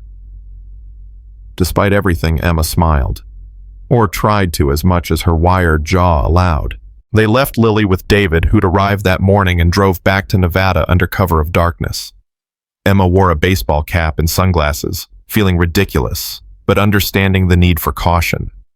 The hospital parking lot felt like enemy territory. Mrs. Patterson looked small in the hospital bed. Her face bruised her arm in a sling, but her eyes were sharp and angry as ever. "About time," she said when Emma walked in. "Thought you'd forgotten about me." Emma pulled out her phone. "I'm so sorry. This is all my fault." "Shut your mouth with that nonsense," Mrs. Patterson snapped. "This is Derek Chandler's fault. This is his father's fault. This is the fault of every person who knew what they were doing and said nothing." She grabbed Emma's hand with her good arm. "You listen to me, girl. I'm 73 years old. I've survived cancer, a heart attack, and 50 years of marriage to a man who thought beer was a food group. Some punk-ass thug breaking into my trailer doesn't scare me. You know what does scare me? The thought of you giving up. The thought of that bastard winning." Emma's eyes filled with tears. "I'm testifying," Mrs. Patterson continued. "I told the cops everything. Told them Derek's people did this to scare me. Told them I saw one of them before he used to do security for Mayor Chandler's campaign events. They're investigating now." Cole leaned forward. "You can identify him." "Damn right I can." Had a tattoo on his neck. Snake eating its own tail. Once you see something like that, you don't forget. "That's Carl Mitchell," Marcus said quietly. "Former cop, got fired for excessive force. Been doing private security for the Chandlers for about 5 years. Mrs. Patterson grinned, winced at the pain it caused. "Well, Carl Mitchell just committed felony assault at the behest of a public official. That's conspiracy. That's RICO territory. These idiots just handed you the whole damn case." Emma typed, "You should be resting." "I'll rest when I'm dead. Right now I'm pissed off." Mrs. Patterson's grip on Emma's hand tightened. "You fight, Emma. You fight like hell. Because if you don't, men like Derek Chandler keep winning. And I'm too old and too tired to live in a world where men like that win." They left the hospital at midnight. Emma's heart lighter despite the circumstances. Mrs. Patterson's courage was contagious. Her refusal to be intimidated, to be silenced, reminded Emma why she'd pressed charges in the first place. But the feeling didn't last long. They were halfway back to the cabin when Marcus's phone rang. He answered, listened, his face going pale. "When?" he asked. "How bad?" Emma's stomach clenched. Marcus hung up. "That was Jack's. Someone just burned down the diner. Rose's all-night diner, where Derek attacked you. It's gone." "The security footage," Cole said immediately. "Already submitted as evidence," Marcus said. "But this is a message. They're destroying the crime scene, making sure there's nothing physical left to corroborate Emma's story." Emma felt numb. The diner where she'd worked for 3 years, where she'd served coffee at 2 a.m. to truckers and travelers, where Derek had kicked her in the face, gone, burned, erased like it never happened. She typed, "They're going to win. They're destroying everything." "They're panicking," Cole said. "Burning the diner doesn't erase the evidence, it just makes them look more guilty. Nobody burns down a building unless they're trying to hide something." "The owner," Emma typed. "Mr. Chen. Is he okay?" Marcus made another call, spoke quietly. "He's fine. Wasn't there when it happened. Fire department's calling it arson. Accelerant was used." Emma thought about Mr. Chen, a quiet man in his 60s who'd given her a job when nobody else would, who'd let her take home leftovers for Lily, who'd paid her in cash when she couldn't wait for the regular paycheck. Another person suffering because Emma had dared to fight back. "I want to go back to the cabin," she typed. "I want to hold my daughter and pretend the world isn't this horrible." They drove in silence. Emma watched the desert pass by, dark and empty and infinite. She thought about Derek in jail, probably comfortable, probably convinced his father would fix everything.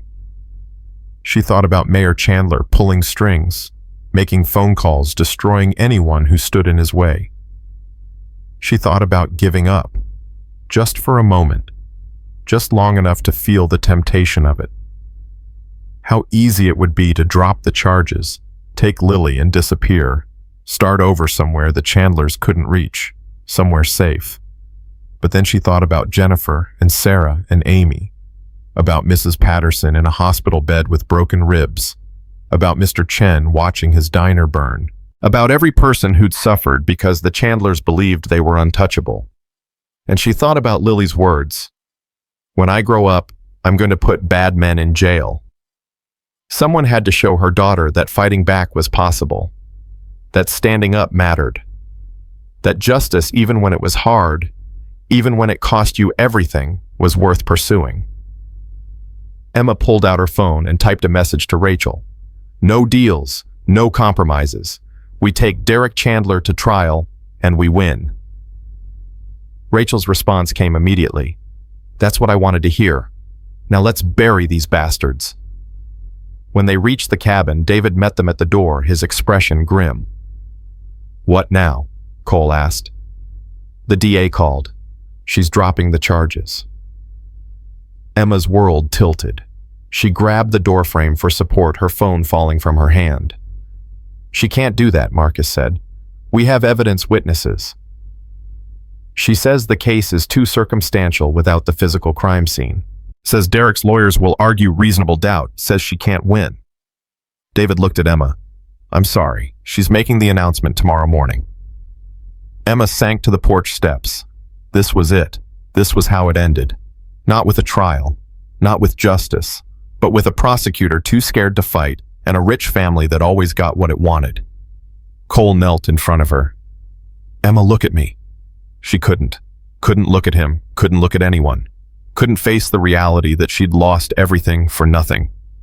"Emma," Cole's voice was firm. "Look at me." She raised her eyes. "This isn't over. The state might be dropping charges, but that doesn't mean we're done. We go federal. We file a civil rights lawsuit. We contact the FBI about the pattern of corruption. We make so much noise that the Justice Department has no choice but to investigate." Emma typed with shaking hands. "I'm tired. I'm so tired." "I know, but tired isn't defeated. Tired is just tired. And tomorrow, after you've slept and held your daughter and remembered why you started this fight, you're going to wake up and keep fighting. Because that's what warriors do." "I'm not a warrior," Emma typed. "I'm just a waitress who got kicked in the face." "No," Cole said quietly. "You're a mother who stood up to power. You're a woman who refused to be silenced. You're a survivor who became a fighter. That's what a warrior is, Emma. Not someone who isn't afraid, someone who's terrified but fights anyway." Emma looked past Cole to where Lily slept inside, safe and warm and innocent. Thought about the woman her daughter would become, the lessons she'd learned from watching her mother. Give up or fight, run or stand, accept defeat or demand justice. Emma picked up her phone and typed, "Tomorrow we call the FBI. Tomorrow we contact every news outlet in the state. Tomorrow we make Derek Chandler and his father so famous for their crimes that they can't buy their way out. Tomorrow we fight. But tonight I'm going to hold my daughter and cry. And that's okay too." Cole smiled. "That's more than okay. That's human. Now come inside. It's cold out here." Emma stood, her body aching, her spirit bruised, but not broken. She walked into the cabin where her daughter slept, and the men who'd become family waited. She thought about Mrs. Patterson and Mr. Chen and all the people who'd paid the price for her courage. And she made a promise to herself, to them, to every woman who'd ever been told to stay quiet and take it. This wasn't over. Not by a long shot. The Chandlers might have won this round, but the fight was far from finished. And Emma Hartwell was done being anyone's victim. Emma woke to voices arguing in the kitchen. Cole and Marcus, their tones hushed but intense. She checked on Lily, still asleep. Bear curled at the foot of her bed, then padded down the hallway on bare feet. "Can't just sit here while they get away with this," Marcus was saying. "We're not sitting. We're regrouping." "Regrouping looks a hell of a lot like giving up," Emma cleared her throat. Both men turned. Cole's expression shifted immediately, that careful, neutral mask he wore when he was trying not to show emotion. "Morning," he said. "Coffee." Emma shook her head, pulled out her phone, typed, "What's the plan?" "Rachel's filing an emergency motion," Cole said, "arguing that dropping charges constitutes prosecutorial misconduct. It's a long shot, but—" The landline rang, cutting him off. Marcus answered, listened, his face going pale. "When?" he asked.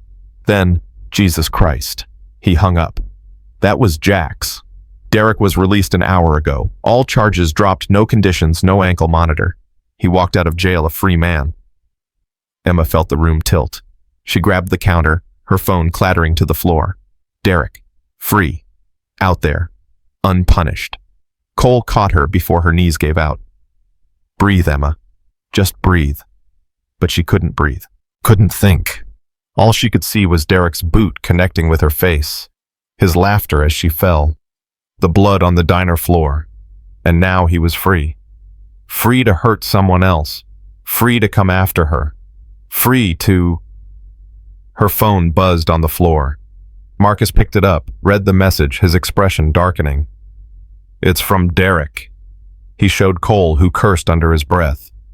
Emma grabbed the phone. The message was simple, direct. "I told you I'd win. Now I'm coming for what's mine. Tell your daughter I said hello." Emma's vision went red. She typed frantically, "We need to call the police." "And tell them what?" Marcus asked gently. "He didn't explicitly threaten you. His lawyers will say it's not a threat, just a statement. There's nothing actionable here." "Then we make something actionable," Cole said. His voice was cold, hard. "We've been playing defense this whole time. Maybe it's time we go on offense." Emma typed, "What do you mean?" "I mean, we stop waiting for the system to work. We stop relying on cops and lawyers and judges who are all in the Chandlers' pockets. We handle this ourselves." "Cole," Marcus started, "I'm not talking about vigilante justice. I'm talking about investigation. Real investigation. The Chandlers have been getting away with crimes for decades. There's evidence out there. We just need to find it." Emma's hands shook as she typed, "How?" "We start with Carl Mitchell, the guy who attacked Mrs. Patterson. We find him, we get him to talk. People like Carl always crack under pressure. They're not loyal, they're paid. And paid loyalty ends the second it becomes inconvenient." Marcus pulled up something on his phone. "I've got Mitchell's address. He lives in a dump on the east side of town. Works nights at a construction site owned by Surprise Mayor Chandler's real estate company." "Then that's where we start," Cole said. He looked at Emma. "But I need you to stay here. Keep Lily safe. Let us handle this." Emma's fingers flew across her phone. "No. I'm coming. Emma. I'm done hiding. I'm done being the victim everyone protects. If you're going after Mitchell, I'm going too." Cole and Marcus exchanged looks. Finally, Cole nodded. "Fine, but you stay in the truck. You're backup, not front line. Deal. Deal." They left Lily with David, who'd barricaded the cabin and stationed himself by the window with a rifle. Emma kissed her daughter goodbye, promised she'd be back soon, tried not to think about all the ways that might be a lie. The drive back to Nevada took 4 hours. Emma spent it researching Carl Mitchell on Marcus's laptop. Former cop fired for excessive force in 2018. 3 assault charges, all dropped. Currently on probation for aggravated battery. A thug with a badge, then a thug without one. The kind of man who hurt people for money and never lost sleep over it. They reached Mitchell's apartment complex just after dark. A crumbling 2-story building in a neighborhood where nobody asked questions and nobody called cops. Mitchell's truck was parked out front, lights on, in his second-floor window. "He's home," Marcus said. "What's the play?" "I knock, we talk, we see if he's willing to flip on the Chandlers." Cole checked his phone. Jax is monitoring police scanners. David's got Emma's location tracked. Anything goes wrong, we're out in 60 seconds. Emma typed, "What if he recognizes me?" "He won't. You're staying in the truck, remember?" But Emma had no intention of staying in the truck. She waited until Cole and Marcus were halfway up the stairs, then climbed out and followed. If they were going to confront the man who'd put Mrs. Patterson in the hospital, she wanted to see his face when they did. Cole knocked. No answer. He knocked again harder. The door opened a crack. Carl Mitchell stood there in a wife-beater and jeans, a beer in one hand, suspicion in his eyes. Yeah, Carl Mitchell. Who's asking? Someone who knows you assaulted an elderly woman 3 nights ago, someone who knows Mayor Chandler paid you to do it, and someone who's giving you one chance to tell the truth before the FBI shows up at your door. Mitchell's face went white, then red. I don't know what you're... Save it, Cole said. We have witnesses. We have your tattoo on record. We have your employment records showing you work for Chandler Properties. You want to go down for felony assault and conspiracy, fine. Or you want to save yourself and testify against the people who paid you. Mitchell's eyes darted past Cole, landing on Emma standing at the bottom of the stairs. Recognition flashed across his face. You, he breathed. You're that waitress, the one who... He lunged, not at Cole, not at Marcus, at Emma. He was down the stairs in 3 steps, moving faster than a man his size should move his hands, reaching for her throat. Emma stumbled backward, tripped over her own feet, hit the pavement hard. Mitchell's weight crashed into her, driving the air from her lungs. His hands found her neck, squeezing, and Emma's vision sparked with stars. She clawed at his face, his arms, but he was too strong, too heavy, too. Then he was gone, ripped away like he weighed nothing. Cole had him against the wall, forearm across his throat, expression murderous. You just assaulted a witness, Cole said quietly. In front of 2 other witnesses. That's strike 3, Carl. You're done. Mitchell wheezed, struggling. She's lying. Derek didn't do nothing. She made it all up for attention. Derek kicked her in the face and broke her jaw, Marcus said, helping Emma to her feet. We have it on video. Now you just assaulted her too.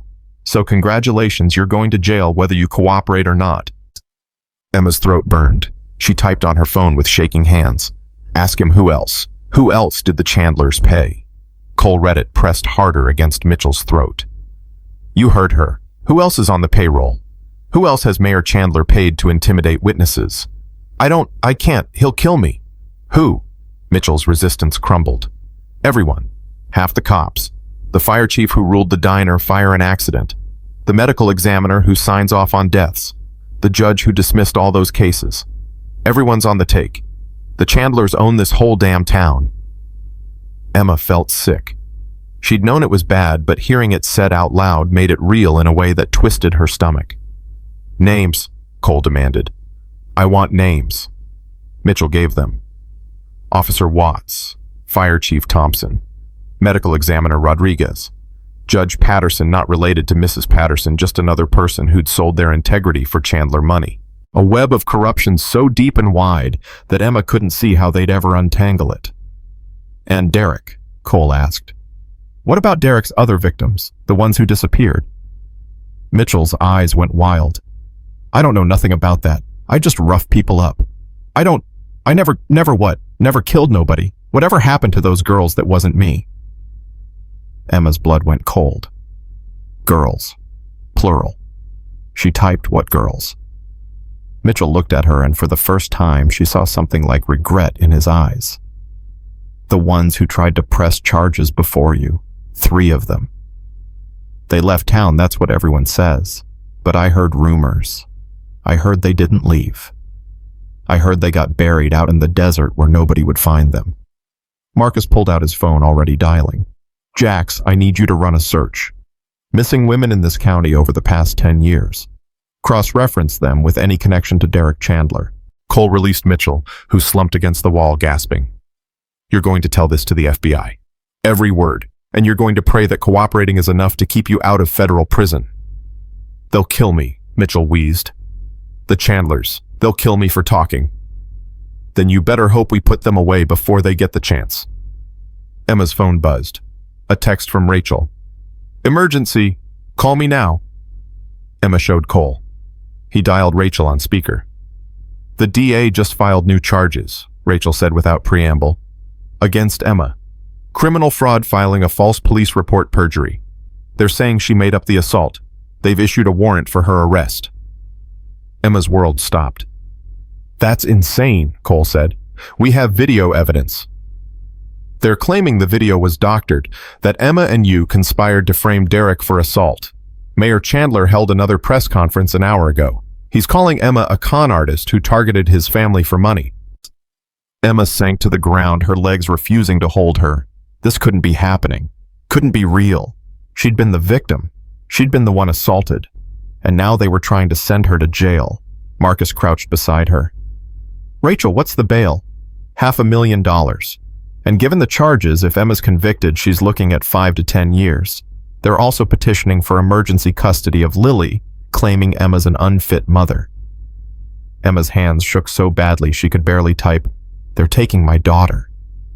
Not if we fight this, Rachel said. Emma, I need you to turn yourself in, voluntarily. We do it on our terms with media present. We make this about what it is, a corrupt political family trying to silence their victim. No, Cole said flatly. She's not turning herself in, not when the cops are on Chandler's payroll. They'll bury her in that jail and claim it was suicide. Cole running makes her look guilty, and turning herself in gets her killed. We need another option. Emma pulled out her phone and typed, "There is no other option. They win. They always win." She stood her body moving on autopilot and started walking. Away from Cole, away from Marcus, away from Mitchell and his confessions and the impossible weight of fighting a war she couldn't win. Cole caught up to her.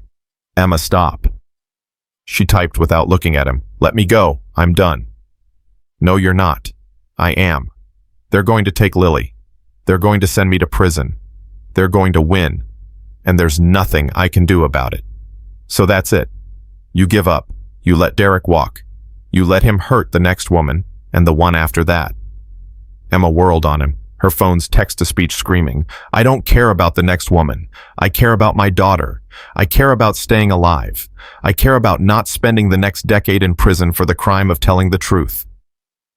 Cole's expression softened. "I know. I know you're scared. I know this feels impossible. But Emma, you're not the woman who got kicked in the face anymore. You're the woman who stood back up. You're the woman who pressed charges when everyone told you not to. You're the woman who inspired 3 other victims to come forward. That woman doesn't give up." "That woman is tired," Emma typed. "That woman wants to hold her daughter and run so far away that the Chandlers can never find her." "Then run. Take Lily and disappear. I'll help you. New identities, new state, new life. I can make it happen." Emma looked at him, tears streaming down her face. "You mean it?" "Every word. If you want to run, we run. But Emma, you need to know something first." "What?" Cole pulled up something on his phone. A news article. A photo of a young woman, maybe 23, with Derek Chandler's arm around her shoulders. The headline read, "Mayor's son announces engagement." "Her name is Ashley Brenner," Cole said quietly.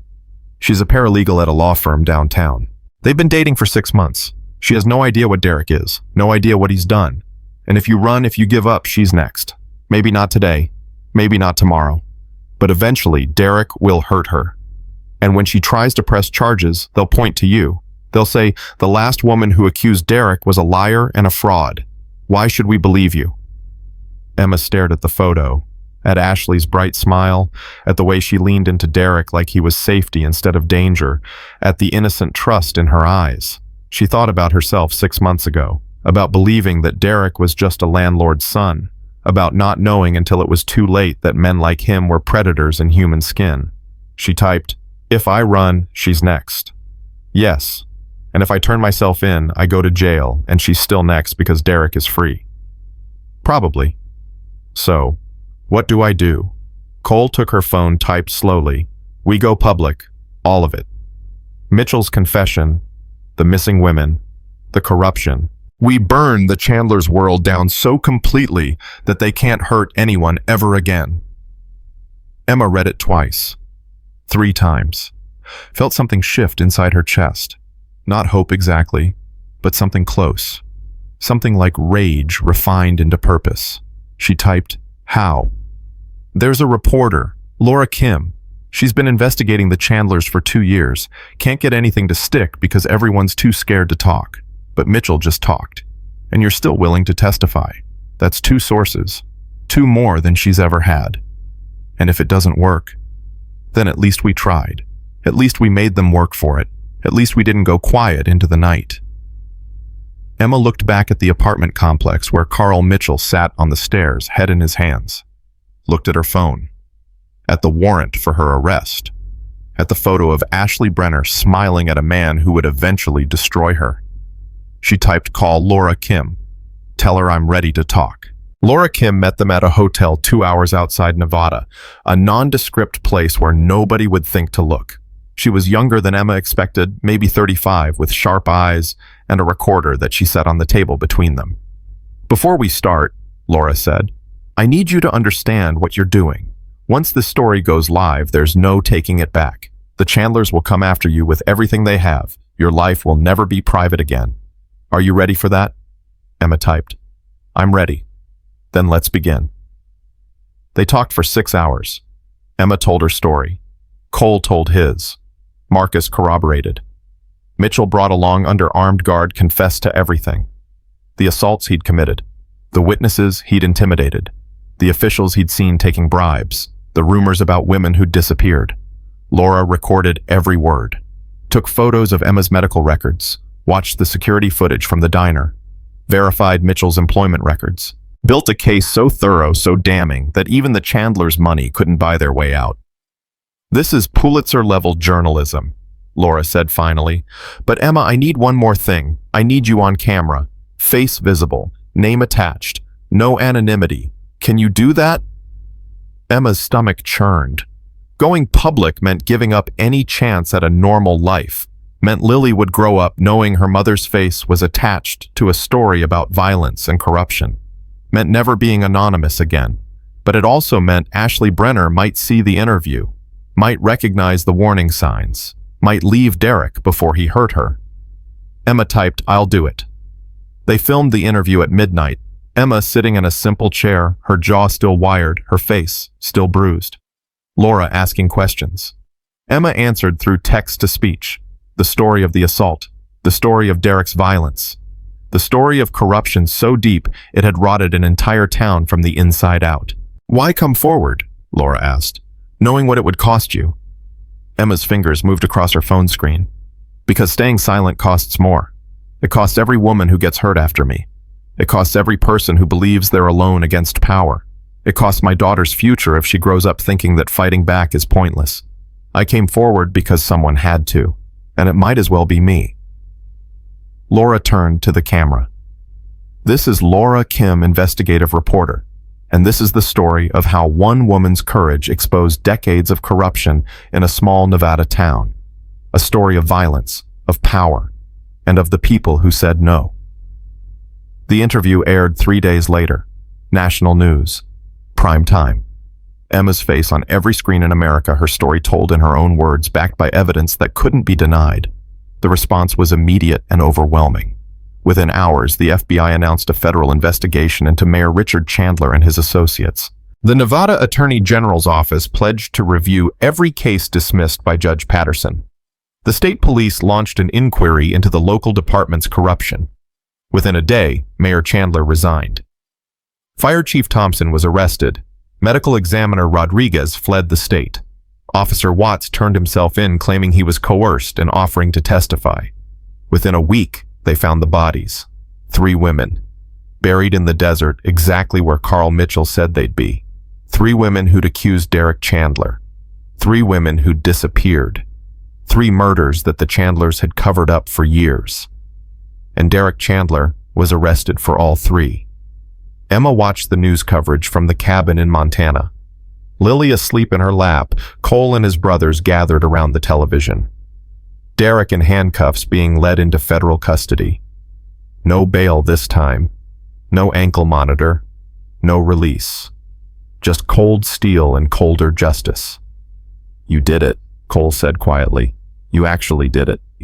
Emma typed, "We did it." No, this was you. Your courage. Your refusal to stay silent. We just stood beside you while you burned their world down. Emma's phone buzzed. A text from Rachel. All charges against you dropped. Civil suit withdrawn.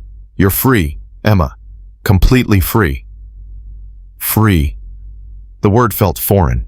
Emma had spent so long fighting, so long running, that she'd forgotten what freedom felt like.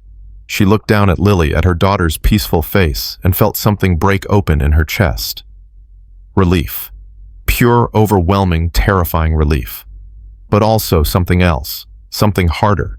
The knowledge that she'd won, but only because she'd been willing to lose everything. The knowledge that justice had come, but at a price that most people couldn't afford to pay. What happens now? Marcus asked. Emma typed, now we make sure it never happens again. What do you mean? She typed slowly, deliberately. Now we help the next person who needs it. We build something. A network. A way for victims to fight back without fighting alone. We make sure nobody else has to do what I did. Cole smiled. That sounds like a mission. That sounds like a purpose, Marcus added. Emma looked around at these men who'd saved her life and then taught her how to save herself. Thought about Mrs. Patterson and Dr. Reyes and Officer Daniels. Thought about Jennifer and Sarah and Amy. Thought about all the people who'd stood up when they could have stayed silent. She typed, when do we start? Tomorrow, Cole said. But tonight, you rest. You've earned it. Emma carried Lily to bed, tucked her in, kissed her forehead. Her daughter stirred, opened sleepy eyes. Mommy, is the bad man gone? Emma nodded. Forever. Forever, Emma typed on her phone, showing Lily the screen. Good. Lily's eyes closed again. I love you, Mommy. You're the bravest person I know. Emma's eyes filled with tears. She typed a response even though Lily was already asleep. I love you too, baby. And I'm only brave because you give me a reason to be. She returned to the living room where the television was still showing news coverage. Derek's arrest, Mayor Chandler's resignation, the discovery of the bodies, the complete collapse of a corruption network that had seemed untouchable just weeks ago. How are you feeling? Cole asked. Emma thought about it, really thought about it. About the pain that still lived in her jaw. About the fear that still woke her at 3 a.m. About the scars, physical and otherwise, that would never fully heal. But she also thought about Lily's words. About standing up. About fighting back. About becoming someone her daughter could be proud of. She typed, tired, scared, grateful, and ready for whatever comes next. Good, Cole said, because whatever comes next is going to be worth it. I promise you that. Emma looked at her reflection in the darkened television screen, at the woman staring back. She barely recognized herself. The Emma who'd served coffee at 2 a.m. and accepted abuse as part of the job was gone. In her place was someone harder, someone who'd looked evil in the face and said no, someone who'd won.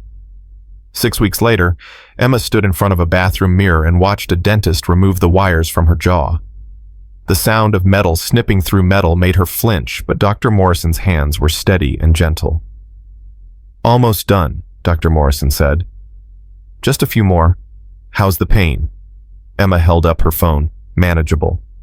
Good. Once these are out, you'll need to do jaw exercises. Relearn how to chew. Your speech might be slurred for a while, but it'll come back. Dr. Morrison cut the last wire free. There. Open slowly. Emma's jaw creaked as it opened for the first time in 6 weeks, without restriction. The movement felt foreign wrong, like her mouth belonged to someone else. She tried to speak, managed a garbled sound that didn't resemble words. Don't force it, Dr. Morrison said. Your muscles need time to remember how to work. Try something simple. 1 word. Emma thought about it, about all the words she'd typed on her phone over the past 6 weeks, all the things she'd wanted to say, but couldn't. She opened her mouth and forced out a single word, broken and rough, but unmistakably hers. Lily. Dr. Morrison smiled. Perfect. Now let's get you fitted for your temporary teeth. An hour later, Emma left the dental office with a mouth that almost looked normal and a voice that sounded like sandpaper. Cole waited in the truck, Lily beside him doing homework. "Mama!" Lily launched herself at Emma. "Can you talk now?" Emma tried. Yes, a little." Lily's eyes went wide. "You sound funny." "Be nice," Cole said, but he was smiling. "Your mom's been through a lot." They drove to the house, the real house now, not the cabin. A 3-bedroom place on the outskirts of town that Rachel had helped Emma buy with the settlement money from the civil suit against Derek Chandler. $200,000. Enough to start over. Enough to breathe. Mrs. Patterson was waiting on the porch, her arm out of the sling. Now her bruises faded to yellow. She grabbed Emma in a hug that made Emma's ribs creak. "Let me hear it," Mrs. Patterson demanded. "Let me hear that voice." Emma cleared her throat. "Hello, Mrs. Patterson." "Damn right, hello. About time you got those wires off. I was starting to think you'd be drinking through a straw forever." Mrs. Patterson's eyes were wet. "How's it feel?" "Strange. Good. Scary." "Everything worth doing is scary, honey. Come on, I made lunch. Real food. The kind you can chew." Inside the house smelled like home-cooked meals and coffee. Emma's furniture, what little she'd salvaged from the trailer, looked small and worn in the larger space, but it was hers. Paid for. Safe. Her phone buzzed. A text from Rachel. "Trial date set. Derek Chandler. 3 counts, first-degree murder. Federal court. 6 months from now. You ready?" Emma showed Cole. He read it, nodded slowly. 6 months. That's fast for a federal trial. "They want it done before the media attention dies," Mrs. Patterson said, reading over his shoulder. "Smart. Public pressure keeps judges honest." Emma typed on her phone, still easier than speaking, "Will I have to testify?" "Probably," Cole said. "But Emma, you don't have to. The murder charges don't require your testimony. They have bodies, forensic evidence, witnesses who saw Derek with those women before they disappeared. Your assault case is separate." "But if I don't testify, he might walk on my assault." "He might. But he's not walking on 3 murder charges. He's going to prison for life either way." Emma thought about it. About standing in a courtroom and facing Derek again. About his lawyers tearing her apart on cross-examination. About reliving the worst night of her life in front of strangers and cameras. But she also thought about Ashley Brenner, who'd broken off her engagement the day after Emma's interview aired. About Jennifer and Sarah and Amy, who'd found the courage to testify because Emma had testified first. About the 3 women whose bodies had been found in the desert. She typed, "I'll testify. He needs to answer for everything he did." "Then we prepare," Rachel's next text said. "I'm filing victim impact statements. And Emma, there's something else. The prosecutor wants to call you as a character witness to establish Derek's pattern of violence. Are you comfortable with that?" Emma's hands shook as she typed, "Yes." Over the next weeks, Emma's life found a rhythm that felt almost normal. Lily went back to school, guarded by a security detail that Cole had insisted on. Emma started speech therapy 3 times a week, relearning how to form words without pain. She gave interviews carefully vetted, always with Rachel present, to journalists documenting the Chandler corruption case. And she started building something new. The idea had come from Jennifer Lawrence, the woman who'd testified against Derek. "We need a network," Jennifer had said, "a way for victims to connect with each other, to find resources, to know they're not alone." Emma had taken that idea and run with it. With Rachel's legal help and funding from a victims' rights organization, she established the Silent Voices Foundation, a nonprofit dedicated to helping assault victims navigate the legal system, find safe housing, access therapy, and connect with others who understood. The name came from Cole. "You were silent for so long," he'd said. "Your jaw wired shut, unable to speak. But you found other ways to make noise. That's what this is about, giving voice to the silent." The foundation's office was small, just 2 rooms above a coffee shop, but it was theirs. Emma spent her days answering calls, connecting victims with lawyers, coordinating safe houses. Mrs. Patterson volunteered as receptionist, her sharp tongue perfect for dealing with anyone who tried to intimidate their clients. Marcus and Jax helped with security. David handled their website and digital presence. Tommy, the youngest of Cole's brothers, taught self-defense classes twice a week, and Cole always. Cole stood beside Emma as she built something meaningful from her pain. "You're changing lives," he told her one evening as they reviewed case files. 15 women this month. 15 women who might have stayed silent if you hadn't shown them it was possible to fight back. Emma's voice was stronger now, though still raspy. "It's not enough. There are thousands more. Millions. You can't save everyone, Emma. But I can save someone. That has to be enough." Tibbs. 3 months before Derek's trial, Emma received a call that made her blood run cold. "Ms. Hartwell, this is Detective Sarah Chen with the FBI. We need to talk about Derek Chandler." Emma's heart hammered. "What about him?" "We've uncovered evidence of additional victims. Women who disappeared before the 3 we found. We think there might be as many as 7 more. And Ms. Hartwell, we think Derek had help. We think his father knew. We think Mayor Chandler helped cover up multiple murders." Emma sat down hard, her legs refusing to hold her. 7 more women. 7 more families who'd never gotten answers. 7 more lives stolen by a monster protected by power. "What do you need from me?" she asked. "We need you to testify about the corruption, about how Mayor Chandler's network protected Derek, about the systematic cover-up. Will you do that?" Emma thought about those 7 women, about their families, about justice delayed but not denied. "Yes," she said. "I'll testify. The expanded investigation made national news. Mayor Richard Chandler was arrested on charges of accessory to murder, obstruction of justice, conspiracy, and racketeering.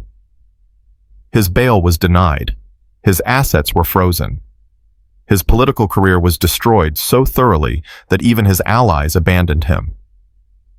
"How does it feel?" Laura Kim asked during a follow-up interview. "Knowing you brought down an entire corruption network." Emma chose her words carefully. "It doesn't feel like victory. It feels like grief. Grief for the women who died. Grief for the years they were buried in silence. Grief for all the people who could have spoken up but didn't." She paused. "But it also feels like purpose, like maybe their deaths will mean something if it stops other women from dying. Do you consider yourself a hero?" "No. I consider myself a survivor who got lucky. I had Cole and his brothers. I had Rachel. I had people who stood up when standing up mattered. Most victims don't have that. That's what we're trying to change with Silent Voices." The interview ended, but Laura stayed. "Off the record," she said, "there's a movement building. Other women you've inspired. They're starting their own foundations, their own support networks. You've created something bigger than yourself, Emma. You know that, right?" Emma hadn't known, hadn't considered that her fight might inspire others to start their own. The thought was overwhelming and terrifying and beautiful all at once. 2 months before the trial, Ashley Brenner showed up at the Silent Voices office. Emma recognized her immediately from the photos, the young woman who'd almost married Derek, who'd escaped because Emma had spoken up. "I wanted to thank you," Ashley said, her voice shaking. "I wanted to tell you that you saved my life. I was engaged to him, planning a wedding, and if you hadn't come forward, if you hadn't told your story, I'd be married to a murderer right now." Emma's throat tightened. "How are you doing?" "Therapy mostly. Learning to trust my judgment again. Learning that his abuse wasn't my fault." Ashley pulled out a check. "I want to donate to your foundation. It's not much, but it's everything," Emma said. "Thank you." After Ashley left, Emma sat at her desk and cried. Not from sadness, from the overwhelming weight of knowing that her pain had prevented someone else's, that standing up had mattered in ways she couldn't measure. Cole found her like that. "Hey, you okay?" That was Ashley Brenner, Derek's ex-fiancée. "I know. I saw her leaving. She thanked me, Cole. She thanked me for destroying my life because it saved hers." Cole pulled Emma into his arms, let her cry against his chest. "Your life isn't destroyed. It's different. It's harder, but it's not destroyed. Some days it feels destroyed. I know, but some days it feels like purpose, right? Like meaning." Emma nodded against his shoulder. Yeah, some days. Then focus on those days. Let the hard days exist, but don't let them define you. The trial began on a cold morning in November. Federal courthouse in Las Vegas packed with media and spectators and families of the victims. Emma sat in the gallery with Cole on one side and Mrs. Patterson on the other, watching as Derek Chandler was led in wearing an orange jumpsuit and shackles. He looked smaller than she remembered, less threatening, just a man who'd hurt people because he could now facing consequences he'd thought would never come. His eyes found hers across the courtroom. Emma didn't look away, didn't flinch, just stared back until he was the one who dropped his gaze.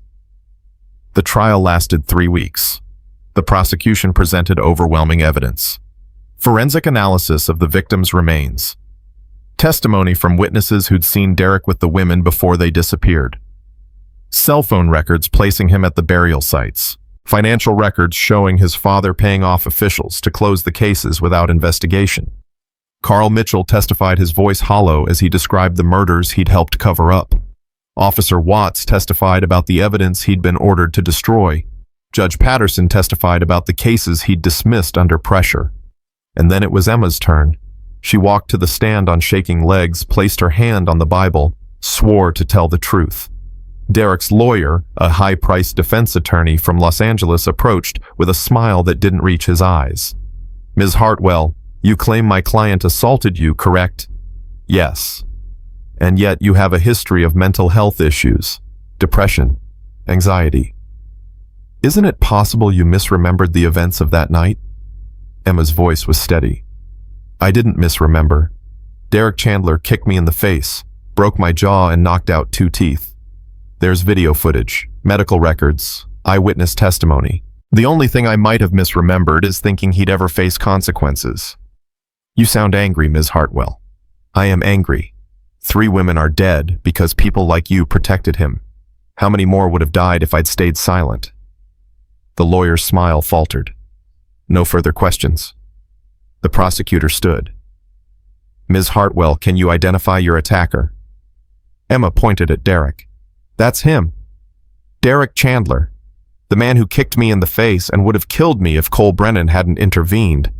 And do you believe Derek Chandler is capable of murder?" "I know he is.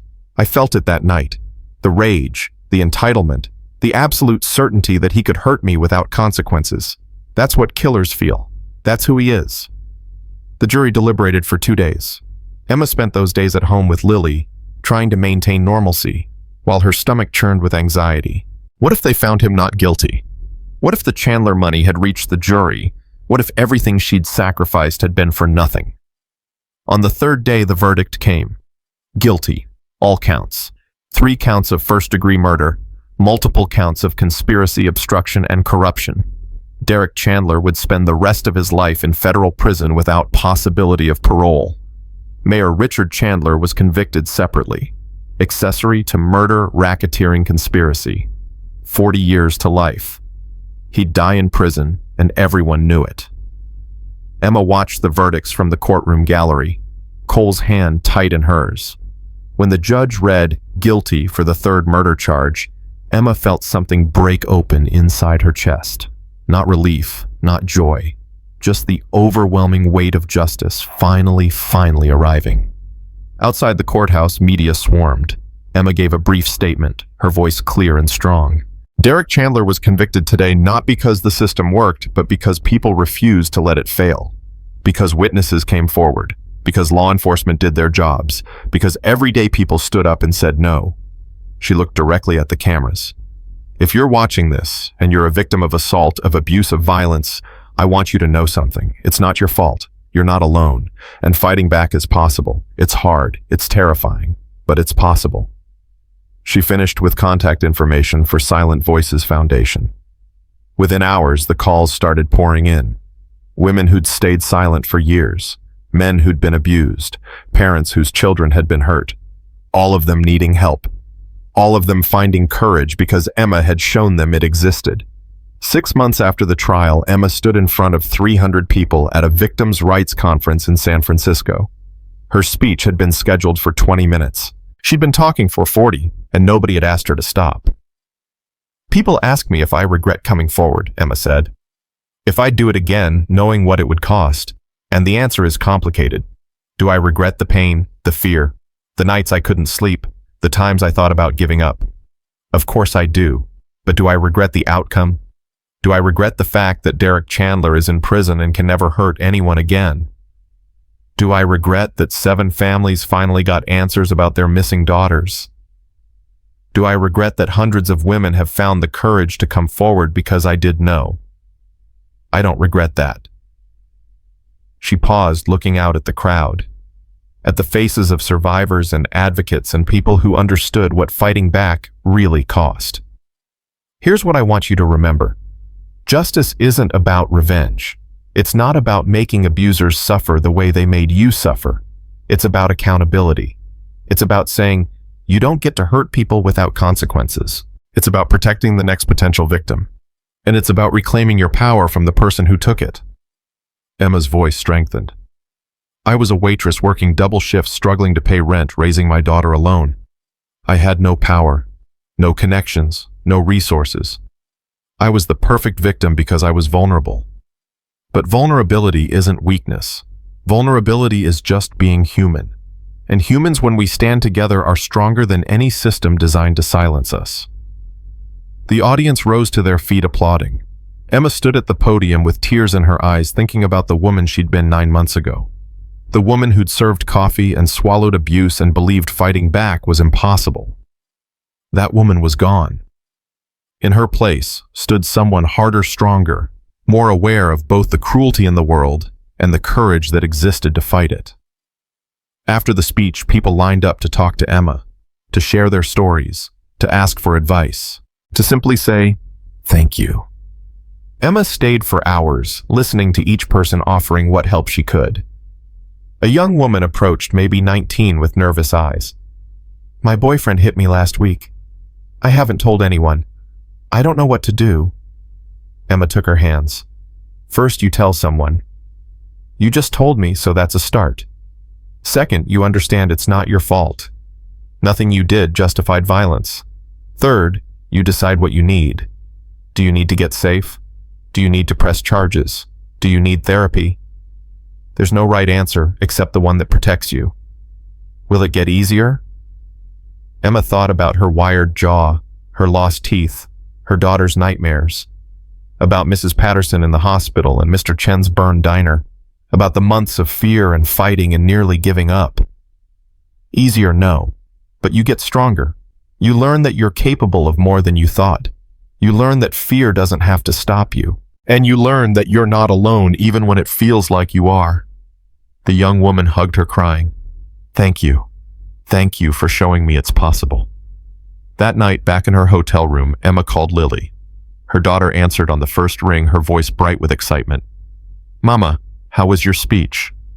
Good, baby. Really good. How's school? Madison and I did our science project. We got an A and Bear ate my homework, but Cole said it doesn't count because the dog actually ate it this time. Emma laughed, the sound still slightly rusty but genuine. Tell Cole he needs to train Bear better. I will. Mama. Yes, honey. My teacher said you're famous. Is that true? Emma thought about how to answer that, about the interviews and the news coverage and the people who recognized her face. I'm not famous, baby. I'm just someone who did something hard and people heard about it. That sounds like famous to me. Lily's voice dropped to a whisper. I told Madison you're my hero. Is that okay? Emma's eyes filled with tears. That's more than okay. You're my hero too, you know that. How can I be your hero? I'm just a kid. You're the reason I fought back. You're the reason I kept going when I wanted to give up. You're the reason everything I did mattered. That makes you my hero, Lily. Always. They talked for another hour about nothing important and everything that mattered. School and friends and what they'd have for dinner when Emma got home. Normal things. The kind of normal Emma had thought she'd never have again. After hanging up, Emma stood at her hotel window, looking out at the San Francisco skyline. She thought about Derek Chandler in his prison cell. About Mayor Chandler growing old behind bars. about the corruption network dismantled, the officials prosecuted, the system exposed. She thought about the Silent Voices Foundation and the 300 victims they'd helped in less than a year, about the women who'd found courage because Emma had shown them what courage looked like, about the ripple effects of one person refusing to stay silent. Her phone buzzed. A text from Cole. "Proud of you, always." Emma smiled, typed back. "Couldn't have done it without you." "You could have. You just didn't have to. That's the difference." Emma thought about that. About the difference between surviving alone and surviving with people who stood beside you. About how her fight had become their fight and their support had become her strength. Another text came through, this one from a number she didn't recognize. "My name is Maria. I'm 26. My ex-boyfriend is stalking me, and I'm scared to report it because his father is a cop. I saw your interview. I saw what you did. Can you help me?" Emma's fingers moved across her phone screen without hesitation. "Yes, I can help. You're not alone anymore. Call this number. It's our emergency line. Someone will answer 24/7. We'll keep you safe. I promise." Maria's response came quickly. "Thank you. Thank you so much. I didn't know who else to ask." Emma sent the foundation's resources, connected Maria with Rachel for legal advice, coordinated with Jax for security consultation. The work she'd been doing for months now, helping victims find their way from fear to safety to justice. The work that had become her purpose.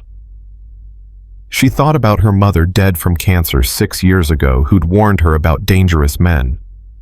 About Tommy, whose death had left her alone and struggling. About the woman she'd been 9 months ago, terrified and broken and convinced she was powerless. And she thought about the woman she'd become. Not fearless, fear was still there. Probably always would be.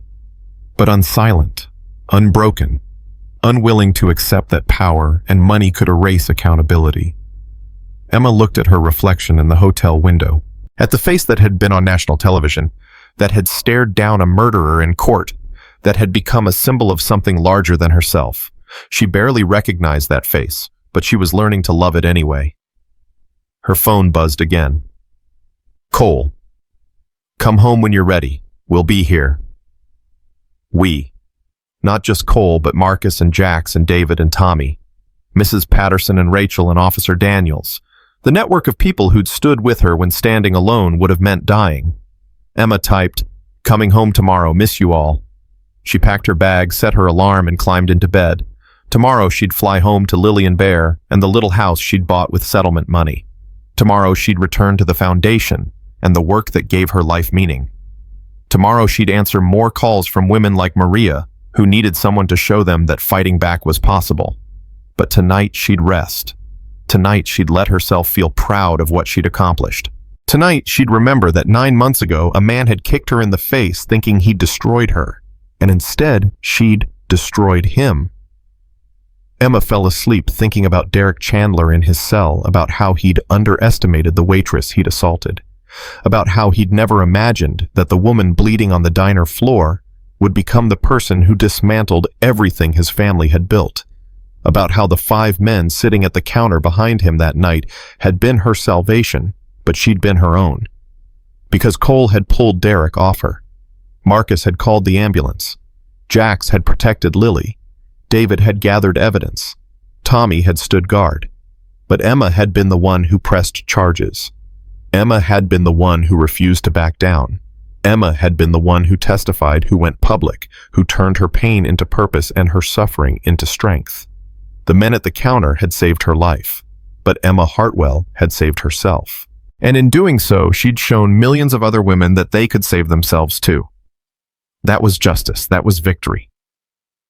That was what happened when one person's courage became contagious, spreading from victim to victim until an army of survivors stood together and said, "No more." Derek Chandler had kicked a waitress in the face, thinking the men behind him were the threat. He never saw the real danger until it was too late. The waitress who got back up.